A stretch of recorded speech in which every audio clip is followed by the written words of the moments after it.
Welcome back, Cigar Talk. I'm your host, Rob Jones. We have the one and only Bryant Falconer co-host in the studio. Man, doing great tonight. Dude, all right. So you guys, we're kind of excited. Yes. This is episode 100. Say it right. And we're excited, man. Say it right. 100. It's 100. It's 100, the 100. 100, baby. So anyway, we are about to light up some cigars. Yes, and sir. and what are we drinking over there? Oh, we're we are drinking drinking the old Jefferson. Yes, Jefferson's Reserve. Dude, and that was a gift from Sean. Yes. I want to give a shout out to him. Thank you again, because, brother. Dude, this is possibly one of the best bourbons that I've had. You have blessed me tonight. I have to say it. Well, you know, I've been branching out, and I got to say, I wouldn't say that this is my favorite. It's like one of the best I got you, that bro. I've had. I got you, bro. There's like the bold, the smooth. Yeah. This is like halfway bold. And halfway and no, way Because smooth. it sits there, and it's just like it's like a mist. It just hovers. It's like I'm still here. I'm still here. Yeah, exactly. I like that. And- I like that. Yeah, because I was like, dude, have you taken another drink yet? And you were like, no, I'm It's still enjoying because what it was still there. Yeah, it's lingering. I- So anyway, good guys, word. Bryant has showed up with a cigar for me with no band.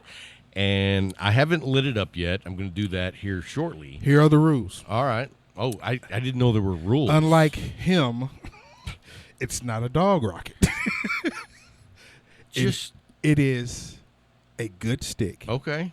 It is a stick that I want you to blind smoke, enjoy, and just talk about it. I'm gonna. So All right. first, I want to say it is a semi-box press, which I'm a fan of. I'm a box press fan. Jefferson getting you red. Yeah. It's getting you celebrating Box a little bit. press fan. And so when I looked at this is a very nice looking light tan. It's not like so light that you would think it's Connecticut. Yeah. It looks to me more like a Habano. Okay. But I don't know. 6x56. It's a 6. Is it really? Yep, 6 by See, that's what I 56. love about the box press. Is a regular 56 would be too big. Yes, but now But when look it's at that. box press, and Yes. especially the semi-box press, I prefer that. I don't like the sharp edges on a fully box press. You really want to be smooth, huh? I do. I got you. You know, it's got you. like when you do the sharp edges, it's like it just squishes it in there. I got you. When you leave the edges rounded on the sides, Semi-box. it's like it has room to Breathe. Yeah. to where that straight up box press, I feel like it's either perfectly made Uh-huh. or it's not. I got you. You know what I mean? I There's got no you. in between. Yeah. With something like this, it gives it a little breathing Yeah. room. So anyway, I did a cold draw on Yes, it. sir. Great draw. Good. And I cut it with the guillotine here on the table. Mm-hmm. And I was noticing that it is nicely packed. It's not too full. Mm-hmm. And there was one spot up by where That the you were band worried, would be that yeah. I was worried about, but I did the cold draw, and it's like almost perfect. Good. I was afraid that it was going to be too loose when I looked at the foot, Yeah. but then when I felt up top, I thought it was going to be too Too tight. tight. And then when I took a draw, I was like, oh, that's It's right where it perfect. should be. It's right where it should be. So, like anyway. again, Brian did me right. So I'm going to light this cigar up while Yeah. Bryant talks about our sponsors. Our sponsors. And you know we're sponsored by some great companies. We start off with McAuliffe. They have been with us almost since the beginning, man. And we've been blessed to have Viva La Vida come on. You know, their mindset falls right within the Cigar Talk mantra. And the greatest, most perfect brick and mortar that ever was. The one, The only. The Leaf. the Leaf in Abilene, Texas. Yes, sir. North 2nd. North 2nd. And if you... And what's the address? Isn't it 1166? 1166, yes, sir. The only North reason I 2nd. know that was because I was there the day they put it on the window. So you saw it. 1166 And it's stuck in North your mind. 3rd. It's stuck in your mind. Because I was sitting in there looking at it through the glass, and it's reverse. Yes, it is. So it looks like 6611. if you were dyslexic, Yes. which I am. Where it's on 1166 North 2nd in Abilene, Texas. And if you haven't had a McAuliffe or a Viva La Vida, guess what? He carries them both. Thank you. And so Thank on our you. website, which is cigartalkpodcast.com, go by there. We'll have a link for the Leaf. If you want to call and make some orders, try out the Viva La Vida. Let's get your passport out and start trying the whole line of McAuliffe. Jay can hook you up. Tell the truth. And Tell the truth. I have lots of friends across the country who have ordered through Jay, and you know what they all say? One, he was like super nice to deal with, and then two, they got their shipment ASAP. There wasn't no waiting around wondering when it was going to be shipped. He told you it was there. Boom. You enjoyed. Done. And that and what I love about that scenario is you're supporting a brick and mortar, and both of those cigar companies, McAuliffe and Viva La Vida, are brick and mortar only. Yeah, yes. So it's not a coincidence that Cigar Talk selects their sponsors very carefully. Hey. So we want to give a shout out to all three of Yes, those. sir. I Yes, mean, sir. talk about great people, great It's the companies. trifecta, It baby. is. It really It's is. trifecta. So anyway, man, back to this bourbon. Jefferson's Reserve. Wow. I took another swig. Did you? Yes, sir. And it's still sitting there. It's a mellow, like you said earlier. The pepper lets you know it's there, but it doesn't overpower. It just lingers. And I did a retrohale with the fumes, and I was like, oh man, that tastes better the second time. I was like, oh goodness, man, this stuff is good. It's man. really good, yeah. This stuff is good. So back over here to this blind taste test. Yes, sir. Yes, sir. So the draw is really nice. Mm-hmm. The retrohale on it, it seems kind of light right now, but I did the retrohale also semi-light, Okay.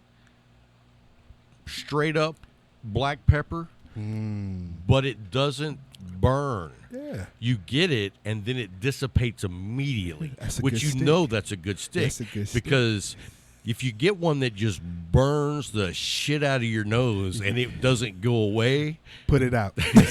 Get rid of it. or at least don't retrohale. Please don't. But this is a nice, clean cigar. I don't know what it is so far, but You will.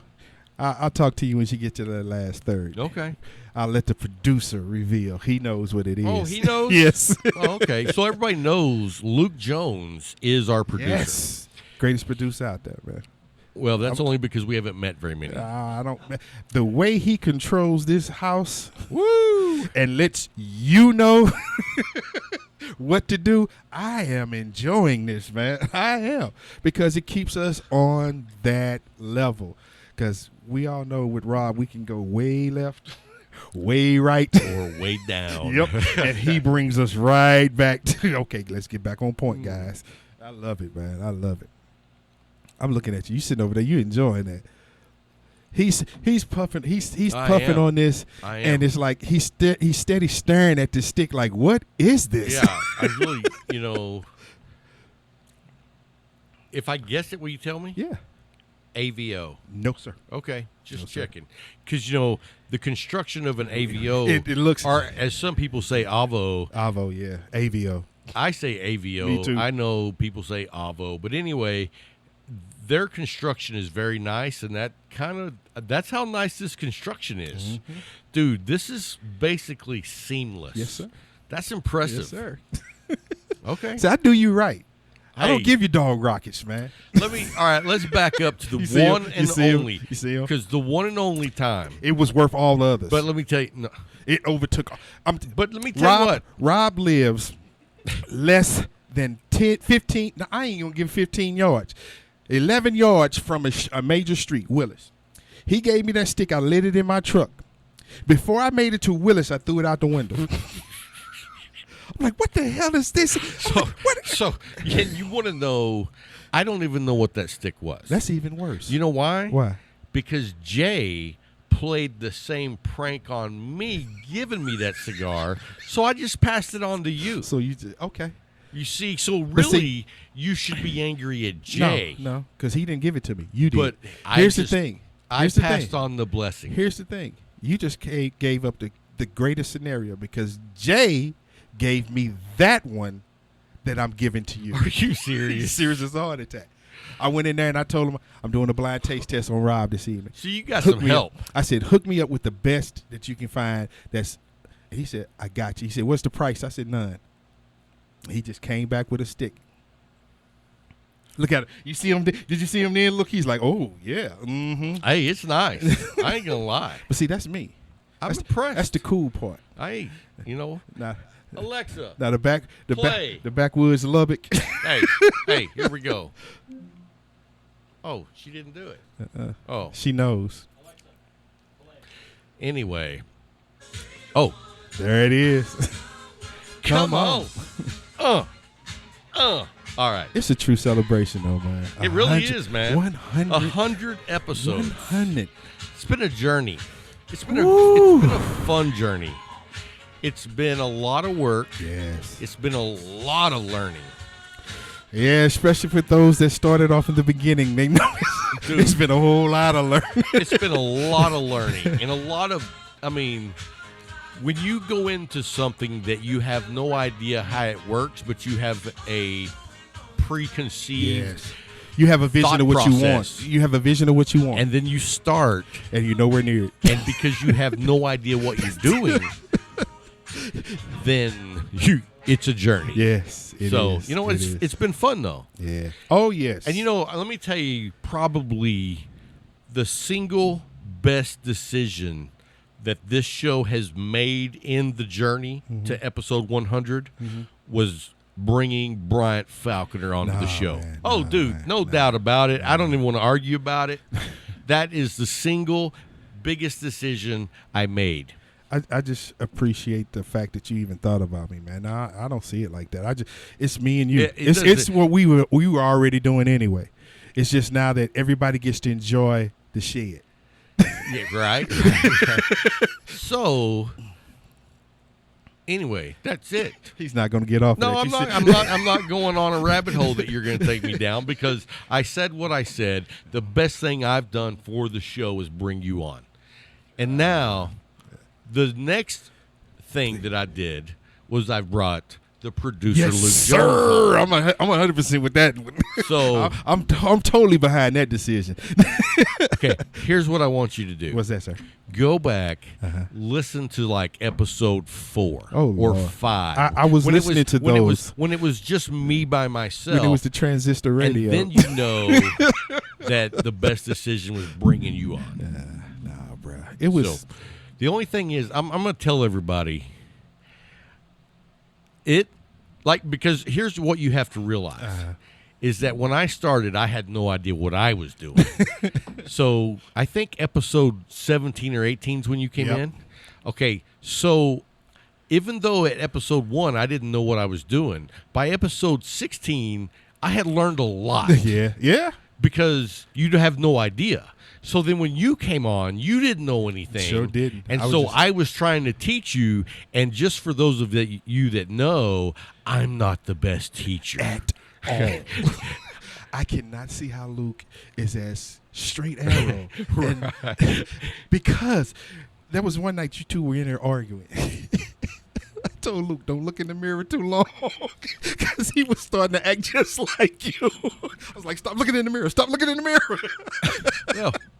But it's a blessing because he came in with a mindset and an understanding of what social media, the videography.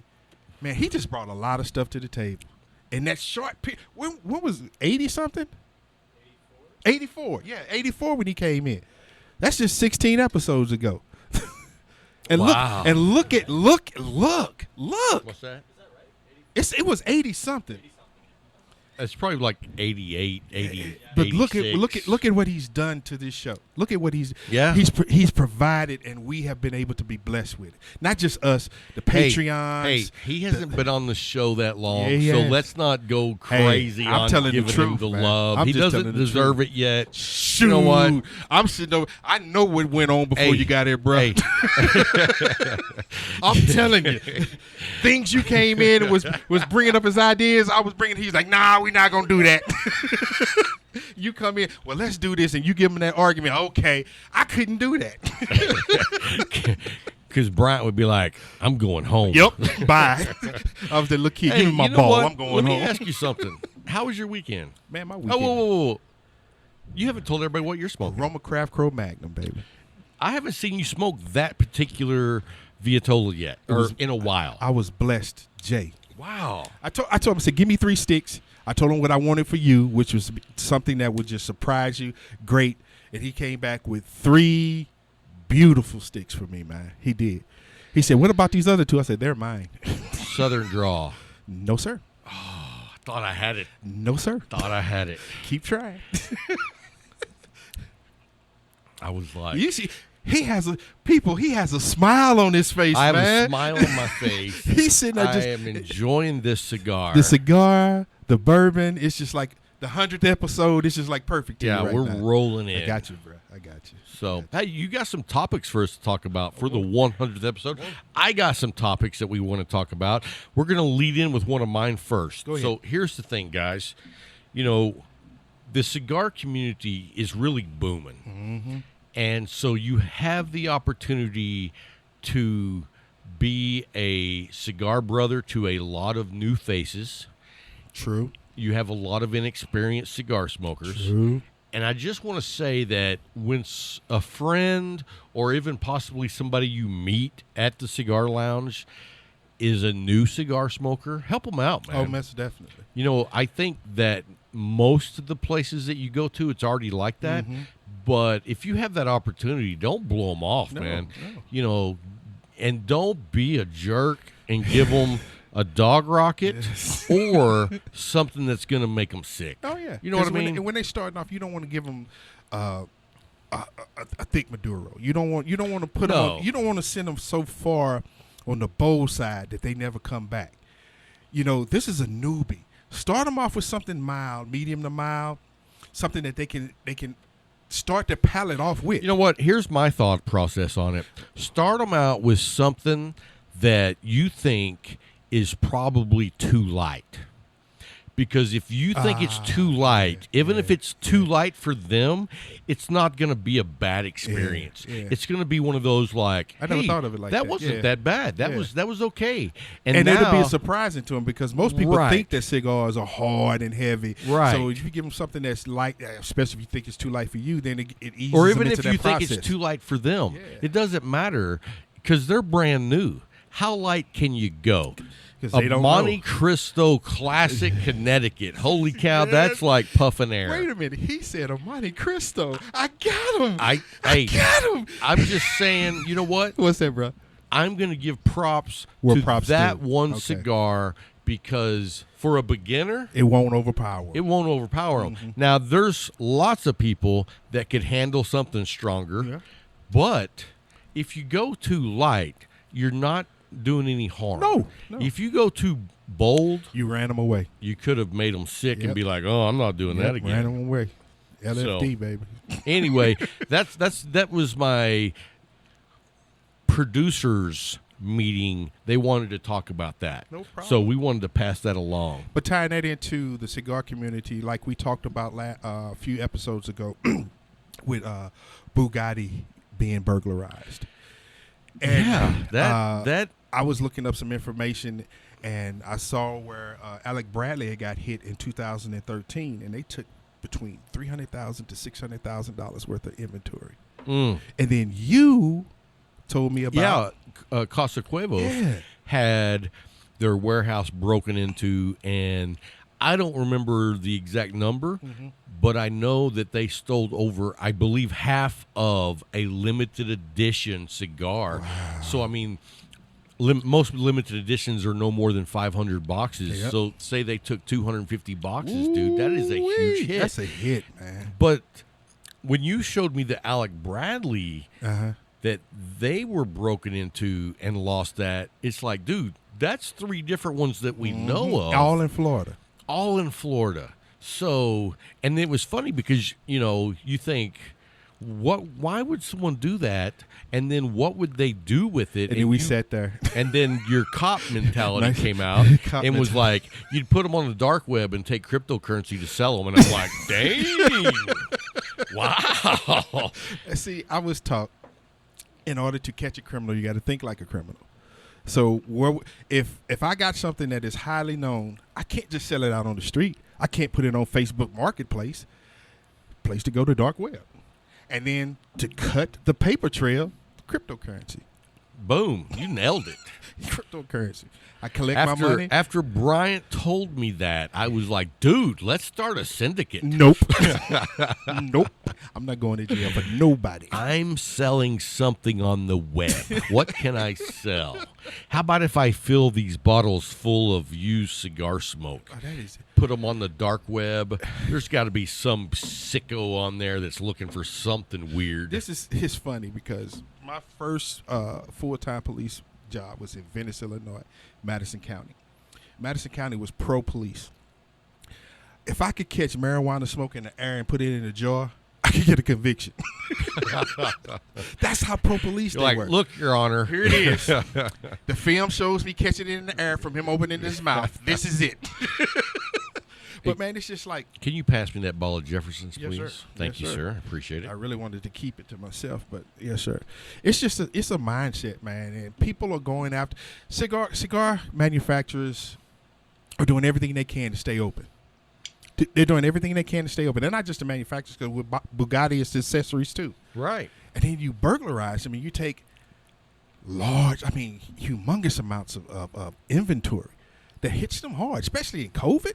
Come on, man. I mean, I can understand everybody's trying to feed yourself, but I just can't see that. I can't. The only reason I could understand someone breaking into a place and stealing that many cigars is like if they thought the apocalypse was about to happen and they were going to bury those cigars for future generations. The apocalypse happening, ain't gonna be no future generation. Well, that one or two that survive and start the humanity over. I promise you, they're not gonna be digging for 6. You don't know. It might be my lineage. Oh, yeah. He's not gonna dig for sticks. He's gonna try to make the world right again on the second go around. Hey, he didn't say you. We didn't say you. Let's just say if I made it, I'm gonna go up in the mountains, light up a cigar, and sit back and look at all. Be like, look at these damn, fools. Look at those people. Look at them. They're panicking, and I'm enjoying. And I've got all these cigars, and everybody's gonna be looking like, who is that guy on the mountain? Stay away. Stay away.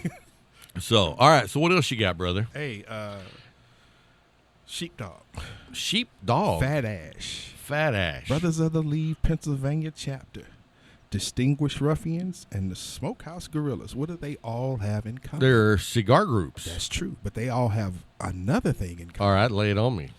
Protocol Cigars has announced a collaboration with these 5 cigar clubs. They're going to bring out a 6x60 Vitola. What's it called? I didn't see the name. They haven't named it yet. And it's the 5 what? 5 cigar clubs. The Sheepdog, Fat Ash, not ass, Ash. The Brothers of the Leaf, the Pennsylvania chapter, Distinguished Ruffians, and the Smokehouse Gorillas. Now, I know who some of those are. Yeah. I don't know all of them. Me neither. But I know 3 of them. Yeah, I'm not even going to mention the ones I know. Mm-hmm. But I'm kind of surprised that one of them isn't on that list. I don't know how I know who you're talking about. I don't know how you could go out and make a cigar that has to do with cigar groups and not include them. I'm with you on that one. I bet you I know who you're talking about. Barrel burners. Yes.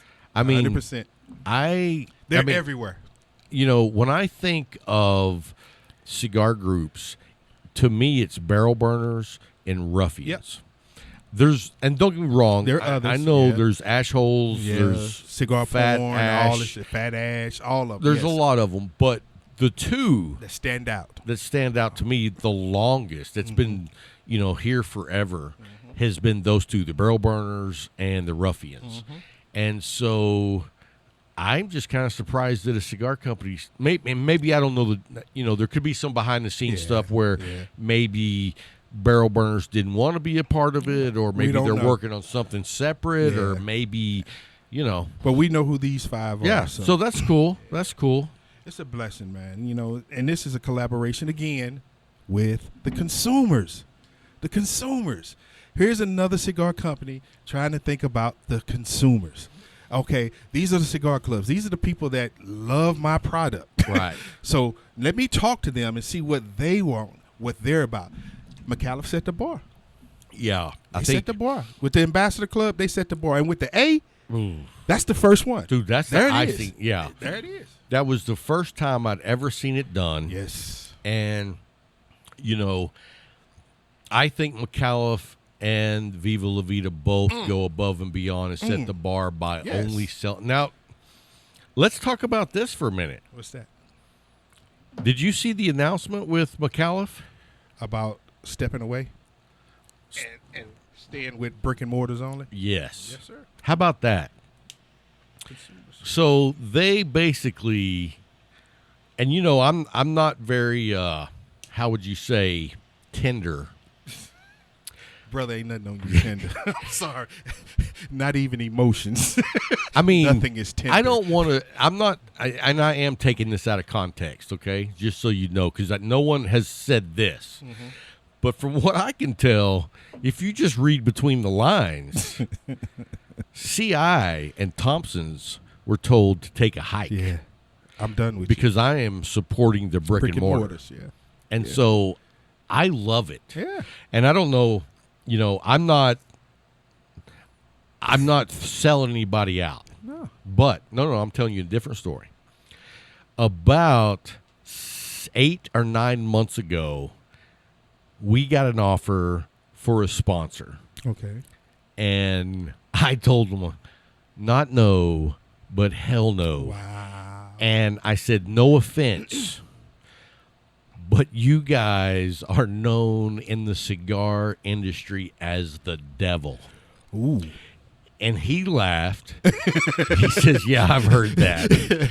But it was CI. So you would he was talking to the Death Star. Right. He was talking to Emperor Palpatine. But I was like, and he laughed. You know what? He knows. Yeah. But he was super nice guy. Yeah. I'm not knocking him at all. He was great. But I was like, man, our number one thing is to support brick and mortars. And so if it means going without a sponsor, we're doing that before we have Satan. Hey, Luke, since your name is Luke, you see how your dad played Vader for real at the end? He stepped away from the dark star. Oh, my gosh. Luke. No, don't do it. Okay. You probably heard that in your entire life, haven't you? Oh, when he was born. Said he was born here. Dude, I came out the womb and I heard him saying something. I am your father. And I was wondering until I got 5. And I saw the movie. He saw it at 3. At 3, at 2. Yeah. Wow. So it's cool, man. It's cool. That's been your mantra from the beginning. We will not have anybody as a sponsor who we don't believe in. That's right. And that's what you said from the beginning. That's from the very get-go. And you know what? I just recently made a decision on another company that I was really heavily considering. Mm-hmm. And I decided, you know what? Change your mind? Not doing it because there was some discrepancies on what I thought and what I found out. Yeah. And so I was like, you know what? If they don't fall within the guidelines of what we expect, then no go. I got you. You know what I mean? Because it's not just about us. It's about everybody that listens, that takes time out of their day to listen to these two knuckleheads ramble on. It's about you all. And we're not going to put anything out there or talk about anything that we don't feel 100% about. That's just the way it is. Right.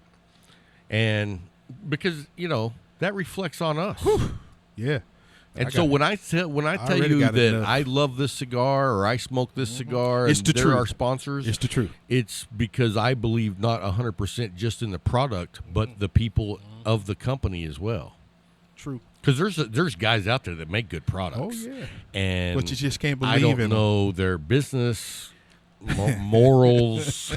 So, anyway, that's enough of a rant about that. I don't know how I got off of that. But anyway, what's your next topic?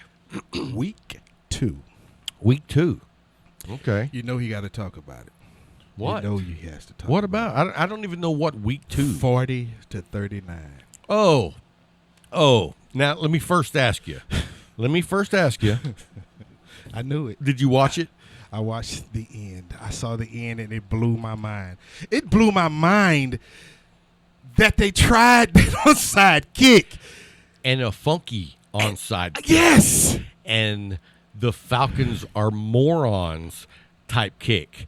And the only thing I can think of is that you're a Falcon guy. But wait a minute. No. Wait a minute. Let me finish. You're a Falcon guy. Is the thought in your head that I can't touch it until it gets 10 yards? Or is it's spinning so fast that if I touch it, it's going to shoot off and hit somebody else? His dumb thought was I couldn't touch it because he ran up to it. Right. And you saw the Cowboys ran there and just stopped around him. And then he stepped to the back. They went to the front. And when it hit 10 yards, they dove on it. Right. And he was still standing. I never in a million years thought that they would be successful on the onside. But here, the rules have changed to take that ability to get an onside kick away. Away. First of all, you can't run up to it. Right. You can't get a head start. It has to go to 10. I mean, to the point where if it's just 9 yards, you can't even go nowhere near it. That's the way they feel about it. So how? I don't know. But here's my takeaways from the Cowboy game this week. And so my first takeaway is I had predicted them to lose this one too. So they did lose. They found a way to win. When they had 3 fumbles in the first quarter. Yeah, you knew it. I was like, this game's not going well. But then again, you have to realize who they were playing. Who had gone up 20 to something over another team. Right. And let it go at the end. At one time it was 29-10. Yes. And I was like, who but you know comes what? back from that? But here's the thing. I kept seeing the offense being successful and playing tough, but the defense was not good. The defense actually was worse than the score showed. Yeah, because there was like 2 or 3 major drops by Atlanta's receivers that would have kept the drives going. Yep. Sealed it. And then there was stupid decisions on both coaches. I mean, the Cowboys went for it on 4th. They didn't make it. They did a fake punt. Then they did another fake punt. It's like, do we have the 3 Stooges? Coaching. But here's my thing.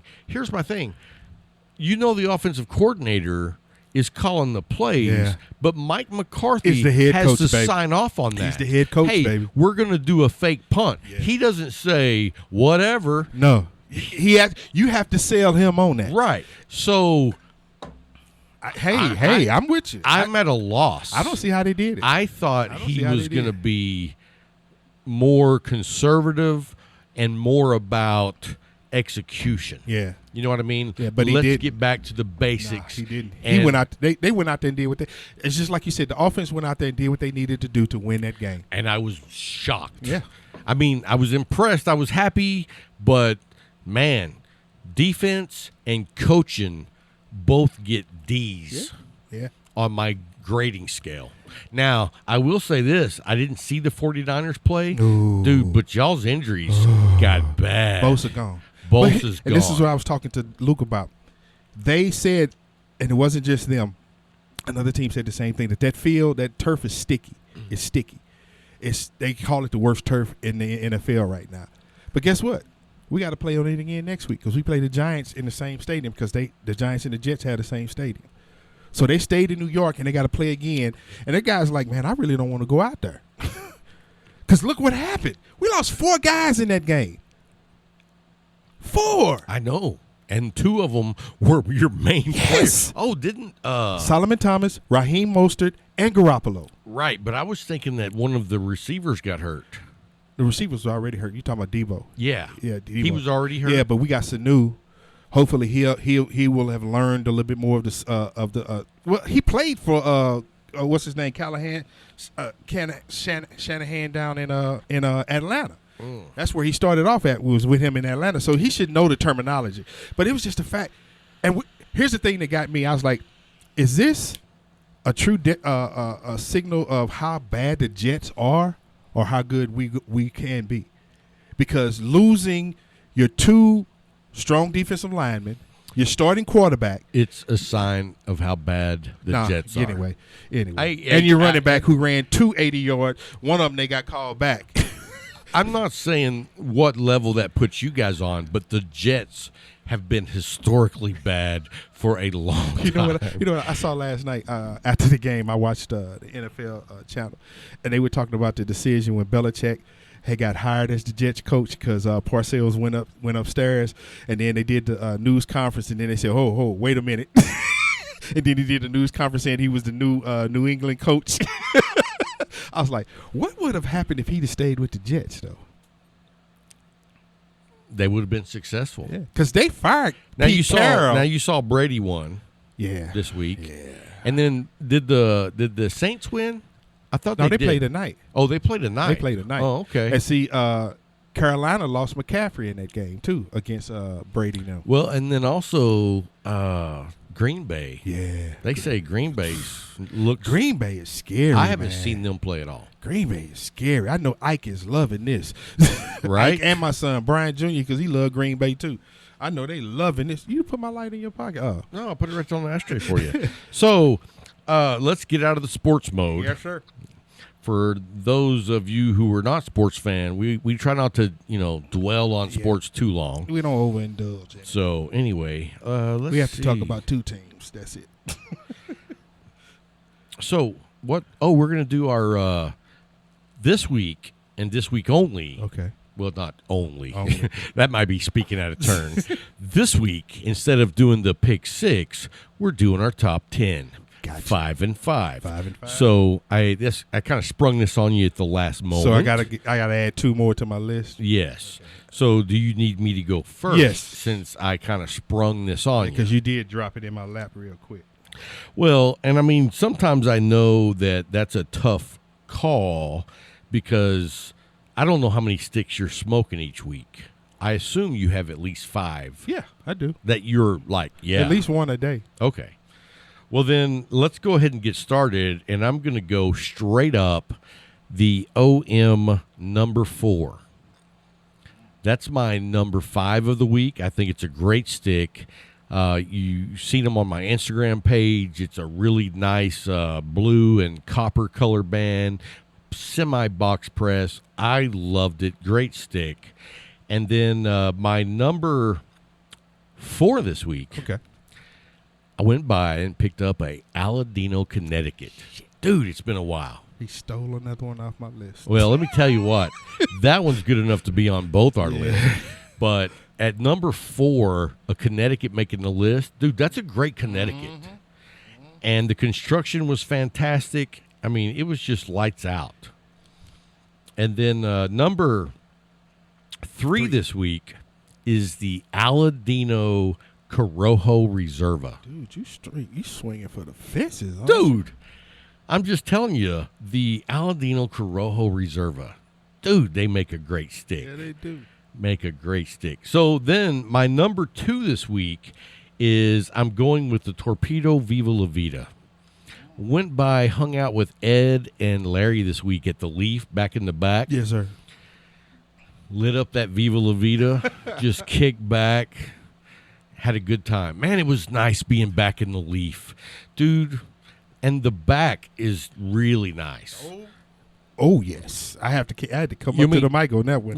Oh, yes. You mean tell you a secret? What's that? If you're going down there to meet Larry, make sure you get there early. Why is that? So you can get the chair that you can see out the front door. door. Because if you don't, he's going to get it. He's going to get it. That's his chair. Yeah. So this week like when he showed a up. certain person has a desk back there. That's Larry's chair. Not if I get there early, it's not. Oh, man. Yeah, that's cool. I wasn't letting him have it.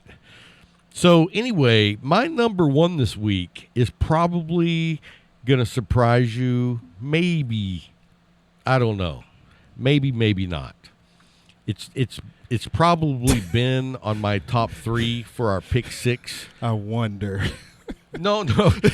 It's actually not. It's not. It's not? It's Okay. not the Medallia. Okay. That one always makes my top something. Yeah. This was actually the Leaf by Esteban. And it was the Maduro. Do you like those? Yes. I can't remember if you like. I don't like the Kentucky Fried Cured. Right, but somebody like the doesn't Leaf. like this one. I don't like the Oscar Leaf. Oh, really? Yeah. Okay. No. It's like smoking a campfire to me. Really? Yeah. It's just my personal palate. I don't. I know people that love it. I do. Okay. I know a lot of people that love Well, it. that's my top 5 for this week. Lay on me what you got, and let me shoot them down. My number 5. But, hey, let me tell you this. I don't know what I'm smoking right now, but that is up there on my top 5 of the week if I knew what it was. When you let him know what it is, Luke, he's going to be. So my number 5 was the Joya de Nicaragua Cuatro Cinco. Oh, good stick. Good stick. Number 4, my favorite, Viva La Vida Series 500. Oh, dude, I saw the Leaf got some more of those in. Oh, I was looking in my humidor. Oh. And there was one. I was like, I want this. Nice. I got to have this. Now, see, but now I know that they have some more. They didn't have very many. I'm going down there. They had sold several. I'm going to go But down let there. me tell you this. I was telling Larry about your humidor situation for when you were digging in the bottom and you were smoking all these good sticks. And I was like, he's doing it wrong. And Larry agreed with me. Yeah, I'm supposed to Smoke smoke them those first. when you want to smoke I them, had to because smoke 'em. then you have all those great sticks that you have to smoke. And it's like, I don't really want to smoke it because this is so good. So anyway. My number 3 was the Aladino, Connecticut. Oh, nice. Great See, smoke. you jump Hey, me on that. you know what? I hadn't had one in several weeks. So it hit me. And then I had a Perdomo 25th anniversary. Oh, nice. The Maduro? Yes. That's a great stick. Do you know what I love about that stick? Is that thick, oily wrapper. Oh, man. I sat there and I had coffee with it. I had the Moose Mountain that, was it the Ethiopian, yeah. Ethiopian you get. Boy, those hit together so smooth, man. I smoked that Saturday morning. I was just sitting there, I was like, this is on hit. But my number 1 took everything, and it was the Lindea. Oh, the Leyenda. Leyenda, yeah. I call it Lindea, the Leyenda. You know what's funny? Is you know who smoked that stick this week and was going on about it? Who? Big Larry. What? Yeah. I don't know. I don't remember. You He got told him out me. of Maduro? You Huh? got him out of something bold? Right. Well, you know, he told me 2 weeks ago that he was starting to enjoy some of the mid-power Stokes. Boy, when your palate wakes up. Dude, right? God, when the palate wakes up. Dude, man. exactly. And so he was telling, and I had gone in the humidor and picked him out some sticks. And like the next week, he was like, hey, have you smoked one of these? And he sent me a picture of the Leyenda. And I was like, oh, yeah. Yes. Oh, yes. I was like, many that times. was my number 1 this week, man. Well, and he was going on about it. And so when we met at the Leaf the other day, I was like, so tell me about that Leyenda. And he was like, you know, I was really impressed. And I was like, yes. he's growing. He's growing. He sees the light. Because he's been he's a longtime veteran Yes. of quality bourbon. Oh, yes. If you want to know bourbon, he Talk to knows Larry. a lot. Yep, talk to Larry. In fact, he even knows a lot of Scotch. Yeah, he was a bartender. Well, yeah, that helps. Yeah, so he got to sample a lot of great bourbons and scotches. And not just a bartender. No. He's a bartender at the Air Force Officers Yeah. Club. So, you know, those guys are drinking some good stuff. Yeah, they were above the E Club. We had more beer than liquor. So Right. officers had the liquor. We had the grog, as we called it. The grog. Yep. Nice. But, man, that's my 5 for this That's week. a good 5. So there's top 10 right there. Yes, You know what? On our page, when we post the episode down in the show notes, I'll recap the cigars. Cool. Because a Patreon was asking me, hey, man, could you start telling us in the show notes what the cigars are? so they could that try way, 'em. you know, because they might be driving. They can't be writing stuff down. Please don't. So we'll start putting the pick 6 and the top 10 Got you. whenever we do those. On the show notes. Got so you, anyway, bro. how's that bourbon doing you over there? I'm on my last little bit. I want to savor it. Are you going to have another? Yes. Oh. I can't go without another. This stuff is good, man. Well, you're on your second. Yeah. I just poured my fourth. Jesus. But that's a small pour. It is. You know. For you. Yeah. Definitely for you. Tim will be over there, Rob. It's not a gulper. Yeah. Hey, so what are you doing next weekend? I'm going down to Killeen, my son's 25th birthday. Dude, you go out of town. Hey, my son, this will be the last time that I'm going to celebrate his birthdays because next year he will have a child. I get you. And he knows. I've told him. I said, once the baby's born, you're done, bro. You're dead to me. You're done. It's gonna be all about my grandchild. I'm gonna be like, I'm gonna be the grandfather that they want to stay with all the time because that's just where my mindset is. I'm with you. So he's gonna get a big splash going out, and that's gonna be it. Now, how old is Bryant? He'll be 25. 25. Yeah. So that's a good time. Yep. After 25 to have a grandkid. Oh yeah. Because you know what? Like, I have an 18-year-old girl and a 20-year-old son, and I'm like, I don't even want you to think of having a kid. I'm so thankful that he did it because I got 3 girls. Really, with my stepchildren, I got 4 girls. And the boys are the ones that have given me grandchildren. Really? Yeah. Because with my Interesting. stepson, Taurus, he has 2. He has 2. I have 2 granddaughters by him. Cool. One here and the other one's in Germany. Wow. Yeah. Joy. My Joy. That's her name, Yeah. Joy, and she's in England? Germany. Or Germany. Yeah. Joy and Avery. Very Avery's the nice. oldest, yeah. And who's in the military over there?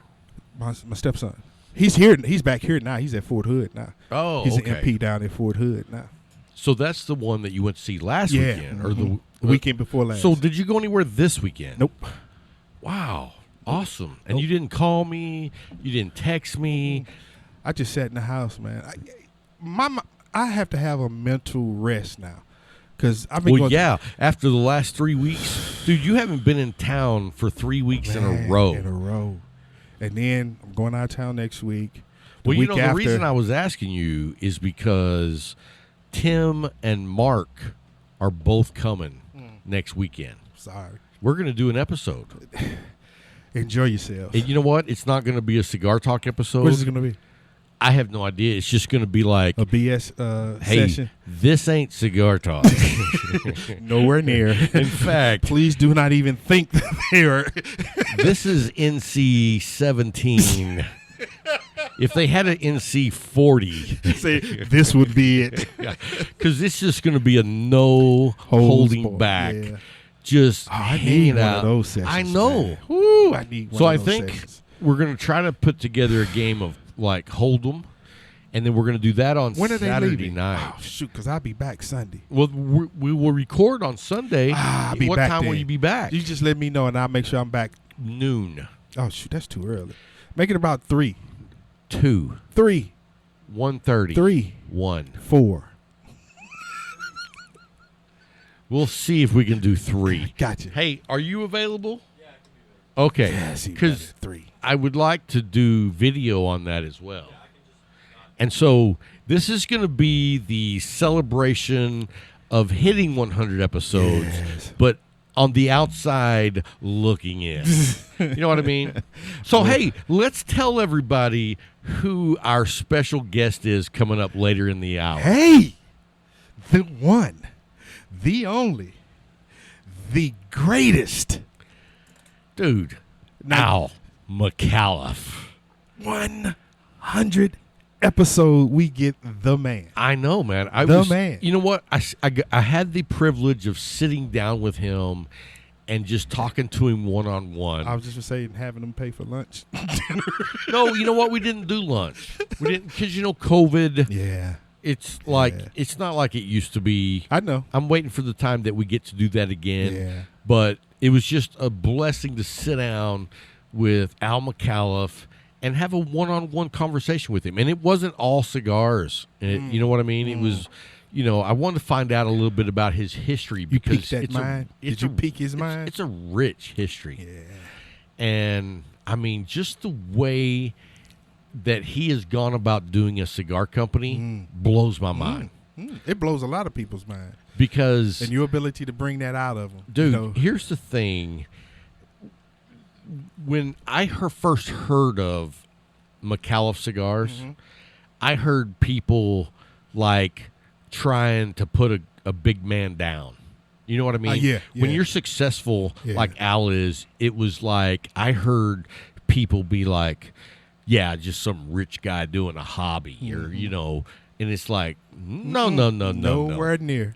You don't know Mr. McAuliffe. At all. If you think he has time for hobbies. You don't know him. Because he goes, as they say, balls to the wall. Balls to the wall. And not traditionally. No. Because when you look at the cigar industry, it's a very traditional outlet. Now, there are companies that are breaking the mold, and they are doing flashy things. And that's the new They are mindset. doing themes, and they are doing some different things. But when you take a company and go back to the basics, you go back to what people know is the quality. The core. The core. Yeah. And so when you go there and then you make a commitment to the consumers and to the brick and mortars, dude, your base. You know what it reminds me of? And I'm going to give you a story here that has nothing to do with cigars. But I love this guy. And I've played you one of his songs. I know you're not a country fan, but his name is Charlie Crockett. Yeah. And Charlie Crockett, I want to say, is probably about 23 years old. And he's playing music that sounds like Hank Williams Sr. And he's making it his own, but he's doing hardcore grassroots beginnings of country, which 99% of country artists today don't know anything about. Don't know nothing about. And so when you see somebody that says, you know what, let's get back to the basics, dude, isn't it a strange thing that getting back to the basics is a bold idea? Yeah, it's a bold idea. That's what I was getting ready to say. Going back to the fundamentals, going back to the foundations is a bold idea. What? It's like because people don't see that. It's like people laid out the way it should be done, and then people transitioned it for decades and decades until you're just in a mess. And then you get somebody to say, okay, we're going back to the beginning, and we're going to start this from the grassroots, one brick at a time.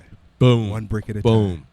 And there, you get McAuliffe, who looks at, thinks about, dreams about, visions, their consumers, the brick and mortars, their foundation. That's it. And it's funny because I think that maybe some people would go, oh man, do they ever get tired of just talking about, or do they, have to do all this? No, dude. When companies set the example, it's not because they're a sponsor that we're going on about it.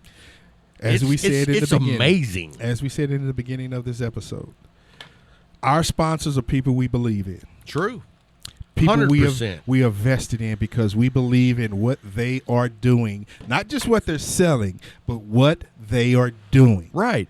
And that's why it's McAuliffe. That's why it's Viva La Vida. That's why it's the Leaf. That's why it's certain companies that we look at, we're like, okay, yeah, we like this, but no, this is not off. This is not good. We step away. When you look back at the history of the United States and you think about companies that did it the right way. I hate Ford, but Ford did it the right way. Dude.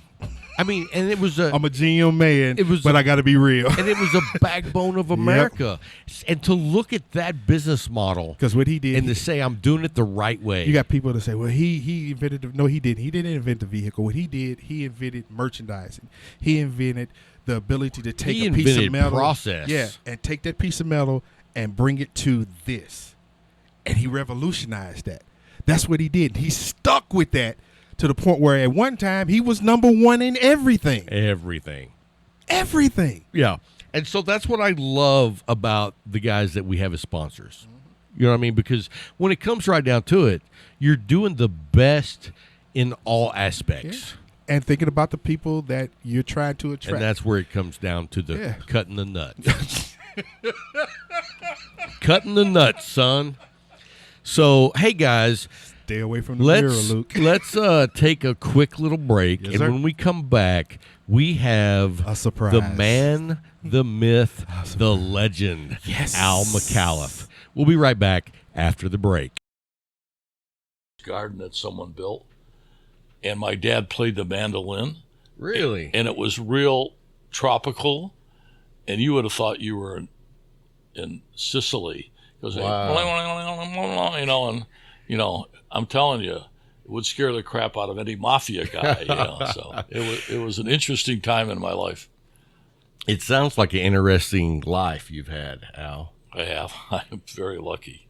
Well, I want to take this time to say we're so thankful to have you joining us for the 100th episode. We're here at the McAuliffe headquarters, and we're just thankful that you're willing to join us. We thought about who we would want for the 100th episode, and right away I messaged Dan and was like, what's the chances of us getting Al one-on-one? And he was like, I'll see what we can do. And bam, here you are. Well, I'm delighted and frankly honored that you would even think about picking me for this episode. I wouldn't have picked anyone else. Oh, thank you. And after I got done with thinking about you, I started thinking, I don't know of anybody else I'd want. And then I thought maybe Dan. And then I was like, no, we get somebody else. No, Dan's... No, we just had Dan on the show 2 weeks ago. He's way more factual than me. And, and he's a lot brighter, I can tell you that. He's a pretty sharp guy. Yeah, no question. You've assembled a pretty amazing team, actually. When I look at the McAuliffe team from the outside, you've put together quite a team. And it's not your normal cigar company team. Like when you look at other cigar companies, you see guys that have been in the cigar business for 20, 30 years. And you've put together a team that they love cigars, but they haven't been in the cigar industry, so they bring all these fresh ideas and perspectives that I think is completely changing the face of the cigar industry. I can tell you that, none of us had a strong cigar background, and believe me, that has some real advantages to have that background, but you do lose the creativity of, hey, let's approach it this way, or let's solve this problem, or, where are the opportunities at? And, traditional companies might attack it the way other companies have over the years. With Dan and Amanda, and Dan's the one who really fostered the support of the brick and mortars, because, and I applaud that, because I the more and more I thought about it, the more I get involved in travel to brick and mortars, I begin to realize, and the more legislation and in San Francisco, in some areas, you can't even smoke in your car. Oh, I've heard. Yeah, and you certainly can't smoke outside. I feel very strongly that the people that are going to continue to make this industry strong are the brick and mortars that you're allowed to smoke at, or have a drink at, or be with your friends, unless you're going to be smoking in your backyard. Right. By yourself. Right. Or your wife going, Robert, are you out there again? No. My wife knows where I'm going to be. Yeah. So, yeah, and I think that the brick and mortars is the real value of the community, because that's where the community meets to relax and get away from the stress of the world and just enjoy the camaraderie with other cigar smokers. Yeah. And what you guys have done, and I've said it before on the show, that a lot of cigar companies say they support the brick and mortar. You guys put your money where your mouth is. I mean, you led the way in showing this is how we're going to support the brick and mortar. And so it's blown me away with the Phoenix program that y'all did this last few months. That was, I mean, if that was not supporting the brick and mortar, there is not supporting the brick and mortar. And you know, the passport program. Oh, just absolutely drives people into the stores to buy cigars to stick the label in the passport. But I mean, being a retailer as well as a manufacturer, as well as whatever, I really understand the need for supporting as much as you can your customers, and that's what we're trying to do. And we're not done yet, believe me. Oh, I have no doubt. Because I'll tell you this, the first 6 months, I was blown away, and I was like, wow, they've really changed things. And then the next 6 months, I was like, these guys never quit. They keep innovating. I mean, every 3 or 4 months, there's some new idea that's coming out, and I'm just blown away. I mean, you guys named a cigar to say thank you and pay tribute to your ambassadors. Yes, sir. No one's ever done that before. The ambassador program, nobody else has done that. I mean, just the things that you guys have done. There's a private group on Facebook just for the ambassadors. And now that has developed into its own community. Yeah. I mean, if you guys, and Dan and Amanda and Sam, Andy, everybody's on that page talking to all the ambassadors. But if all the McAuliffe people left that page, there's already a community there that would go on to exist without those guys. Yeah. And that's impressive. The thing about that, there's a lot of value, because the more and more challenges we get from social media trying to tell us how to live our lives, and well, we're not going to, tobacco's a bad thing, and lump tobacco into a general category with all the crap. We gotta have a way to communicate with our customer base that's honest and forthright. So, that's we love it, and there are other companies that have had ambassador type programs, but more in name. Yeah, exactly. It was just something to say or talk about. We are extremely active with our ambassadors. And I was in a store the other day, and this little girl came up to me and said, "Mr. McAuliffe, my mother is one of your ambassadors." No way. Yeah, you think about who would care enough to come and say that, my mother is one of your ambassadors. Like it's very special to us. Right. But obviously it's special to her mother and special to her. Oh, I know a lot of the ambassadors, and it's a very special program, and there's been a lot of great relationships built through that program. I'm friends with several of the ambassadors, and we talk almost on a daily basis. Mm-hmm. And if it wasn't for the ambassador program, I would have never known those people. Yeah. You know what I mean? So, the ambassador program that you guys have built is what I consider to be the real deal. Yeah. We really want to support them. They support us. Oh, absolutely. And they're, I don't know. I've never gone to a event where there wasn't 2 to 5 of our ambassadors there. And the virtual oh yeah. The events we did, yeah. And you know what? When that store is selling cigars, that event to people all over the country, he would have never had an opportunity to sell cigars to a guy in St. Louis, right? Right. So I'm very happy about that. Yeah, that was. I know I was at the Leaf event, and that was just amazing. People calling in from California, from New York. Yeah. And for a shop in Abilene, Texas. Exactly. And that's the second biggest event they've ever had, and certainly the biggest event they ever had online. Oh, by far. Yeah. I know Jay was pretty excited, I can tell you that. Good guy. Oh. Good people. Very good people. Jay is, you couldn't ask for a better guy. In fact, I often say he makes me feel guilty for not being a better guy. Oh, that's how good he is. He's a good guy, yeah. So, well, long as we got you, Al, we wanted to ask some questions to get to know Mr. Al McAuliffe a little bit deeper. And so we wanted to kind of go back from your history, because you've been an entrepreneur your whole life. Correct. Yeah, that's right. And I know you're super successful. Were you always super successful? What was your not so successful business ideas? About half of them. Half of them? Yeah. Well, a true entrepreneur, I know, is not always successful, but that's how they learn. Yeah, well, exactly. I've done businesses where they could have been successful if I would have understand marketing the way I do now, or have people like I have now. Because you just scratch your head and say, I remember we made heating pads that fit in a microwave out of silicone, okay? Okay. And they would heat up and they'd stay warm for, hour and a half. And, we had these for arthritis, and it was a great product. Were we successful? No. The people that whipped our butt had a bag of beans.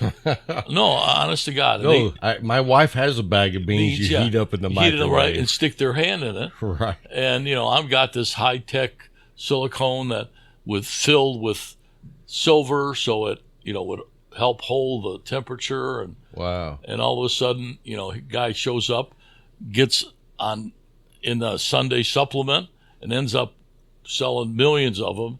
And I still got a warehouse full of mittens. So Really? yeah, but stuff like that, when I begin to understand, at least now in the cigar business, and now we don't do a lot of advertising in magazines based on all of our history and studies, that the decision makers in the cigar industry are your friends.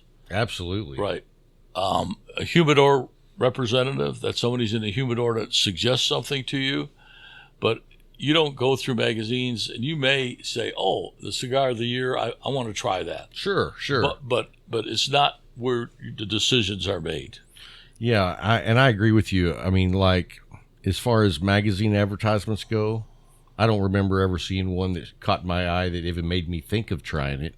And like you say, on the top 25 that come out once a year, I usually want to try 3 or 4 in that whole list. Yeah. And then once I try them, I usually don't smoke them again. Yeah. You know what I mean? I was like, I just compare it to be like, well, they got that wrong.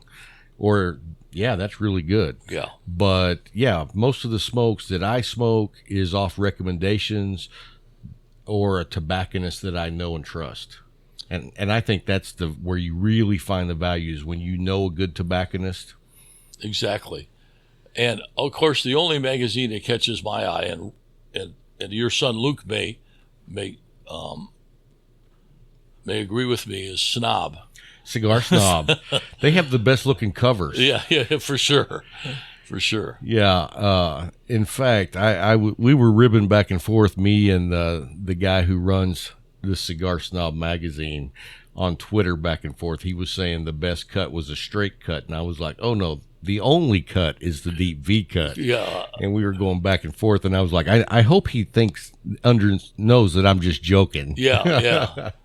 But seems like a really good guy. So you're from Detroit originally. Like, what did you do in Detroit before you came to Texas? What was your main business then? Well, I took over a bankrupt rubber company. Okay. For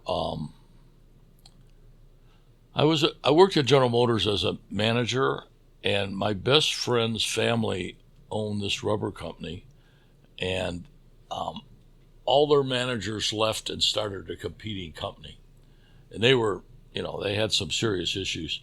So I had vacation coming from General Motors, and I said, I'll tell you what, I'll come over and help you.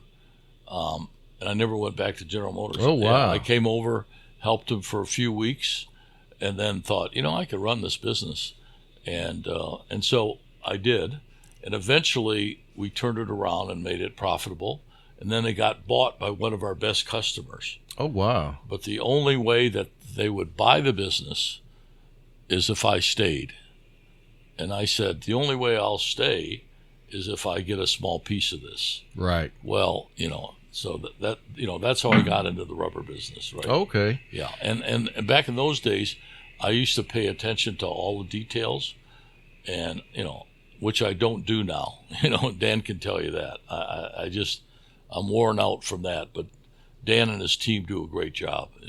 Well, I mean, think about it. You're 77 now. Yes, sir.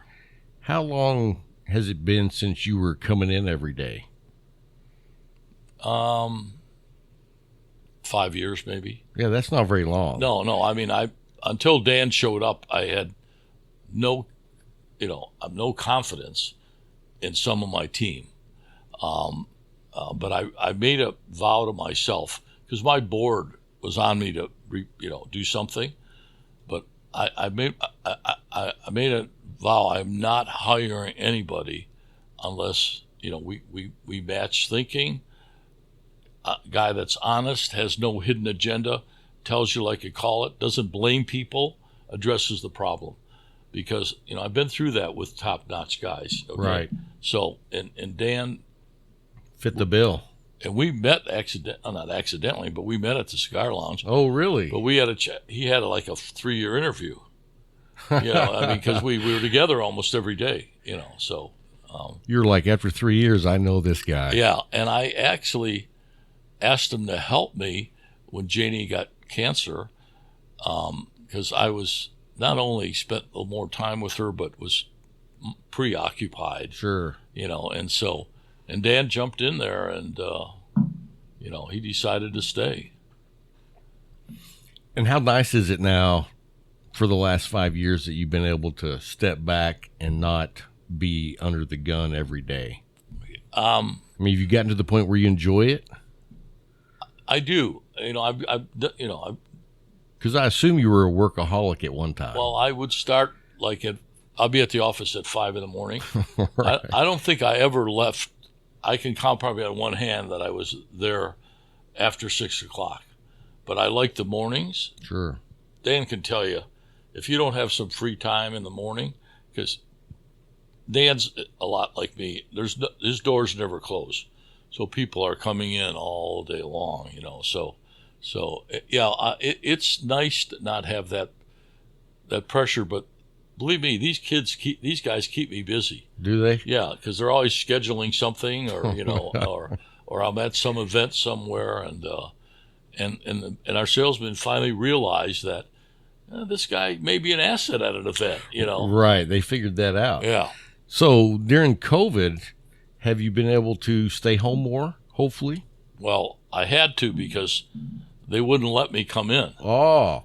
I can show you where my office door was nailed shut. Really? I can show you the nail holes. But what I did is I thought, I can't do this.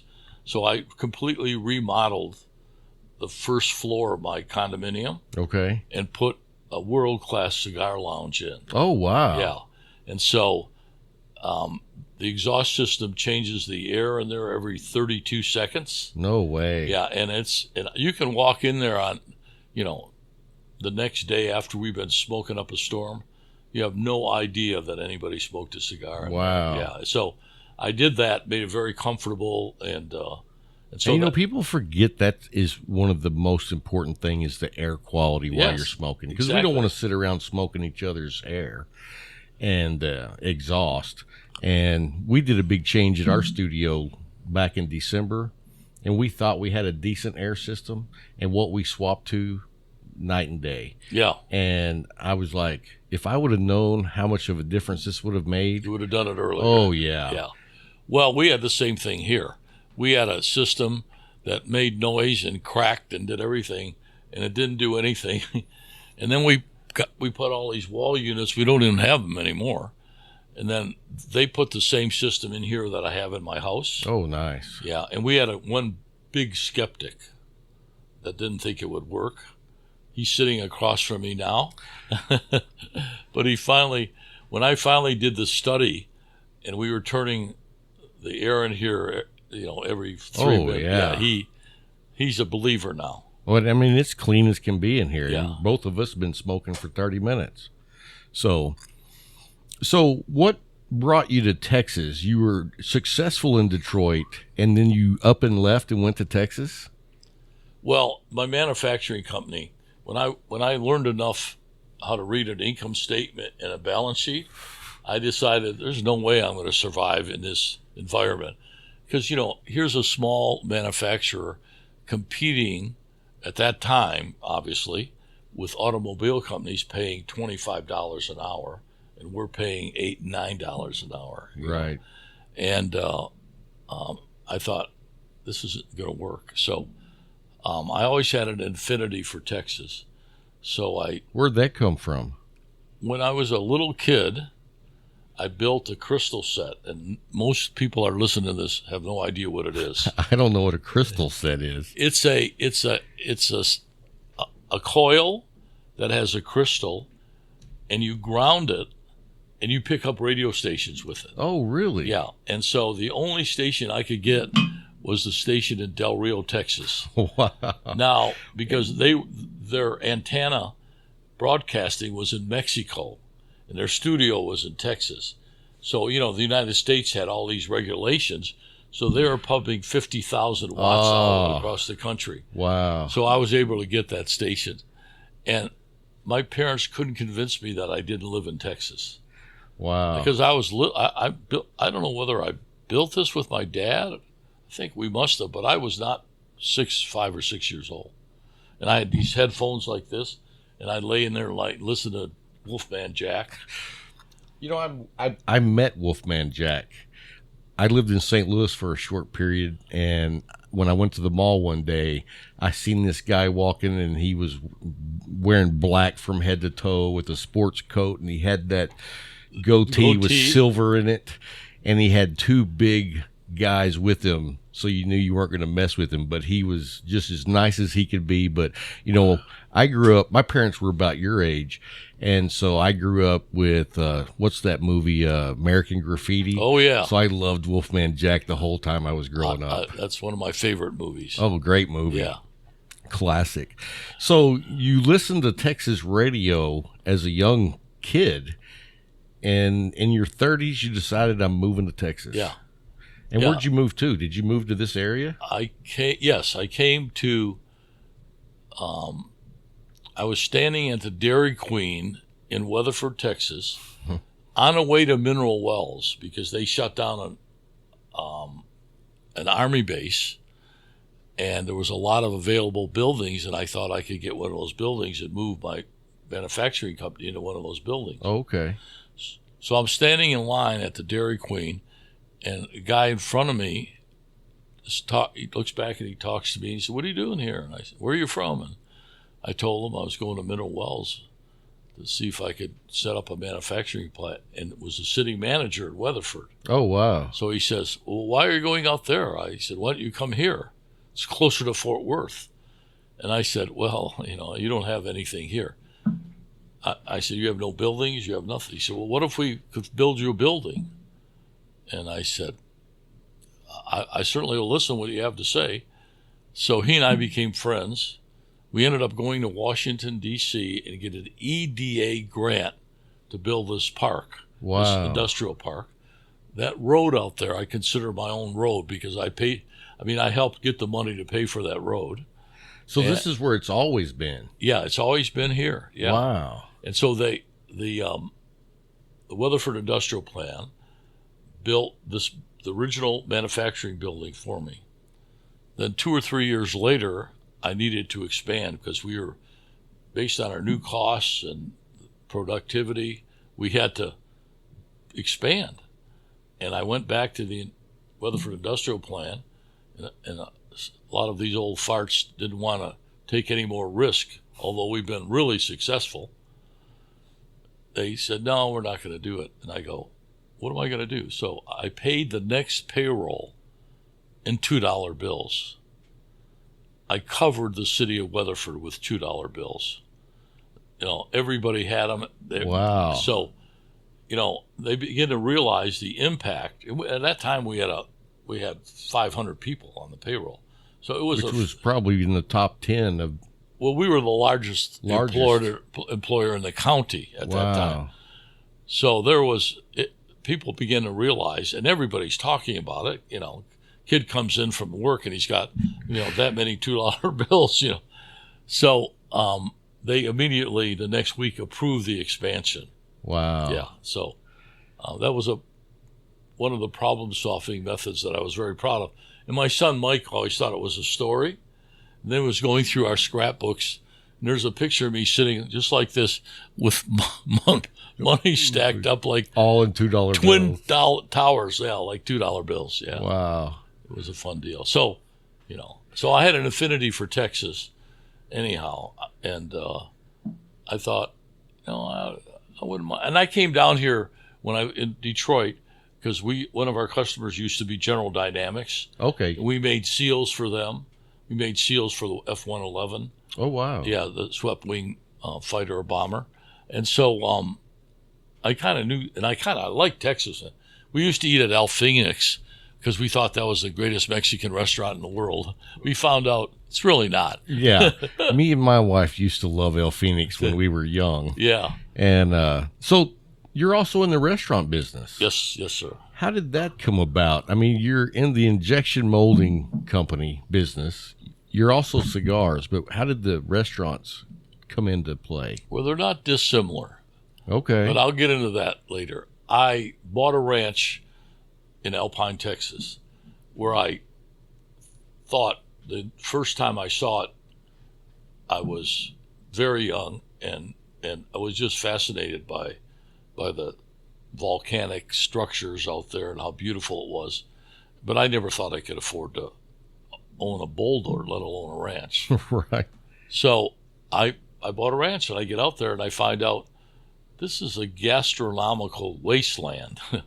If it's not fried, you're not going to eat it. Right. Yeah. Not that I have anything against fried food, believe me, but I thought I'll just open a restaurant out here so I have a place to hang out and eat.